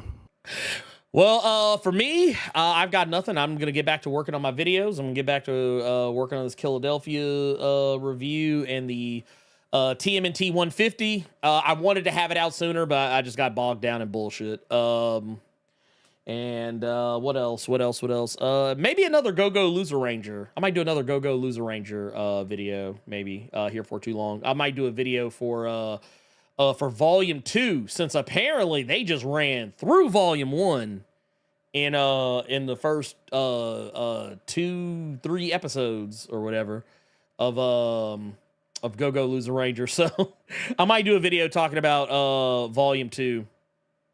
But hey, what do we got how here? to join the Discord, but I can't. I always forget what to hit. Thank you, Elite X1, for that $2. Yeah. He said we gonna find out Al Ewing only got black friends. hey, you ain't lied. You can join the okay, there you go. Kaiser Q is saying to check the YouTube description for the Discord link. Have at it. Yeah, it's in there. It should work. I didn't take it away. The Discord link's been the same for like 3 years, I think. But yeah, if it doesn't work, on the off chance that it does not work, I will make another I'll drop another invite in there. I got you. Okay. My man. Boom. My man. But yeah, I was gonna say, yeah, it should be in there. But that said, yeah, do that. If you have not done so already, make sure you like the video, the stream. Make sure if you're somehow here, you've never been subscribed, might want to consider that. Hit the subscribe button. I mean, dude, honestly, I'm gonna tell you right now, if you've been here all this time and you ain't hit that goddamn subscribe button, we got a bigger problem. But make sure you have the notification bell tapped. So that way, and make sure it's set to all all notifications. So that way you don't miss anything that's coming out. We will be back next Saturday. I will be back on the Nerds of Culture next Thursday for that stream. And keep it locked because we got more interviews, more comic reviews, Also, I know I've been really late on Patreon and channel member content. I have the video. I just need to go through and double check it for edits. I've been really behind on that, so I apologize. But to give you guys a tease of what's coming, I'm going to be doing a character expression sheet for the Alpha Flight member Wind Shear for my X-Men Onyx kind of fan comic one shot. So there's that. And then after that, I got nothing else. But until next time, for Carter Presents, I am the Blerd Without Fear. And Marvel, for not giving these motherfuckers a chance to cook, you can go to hell.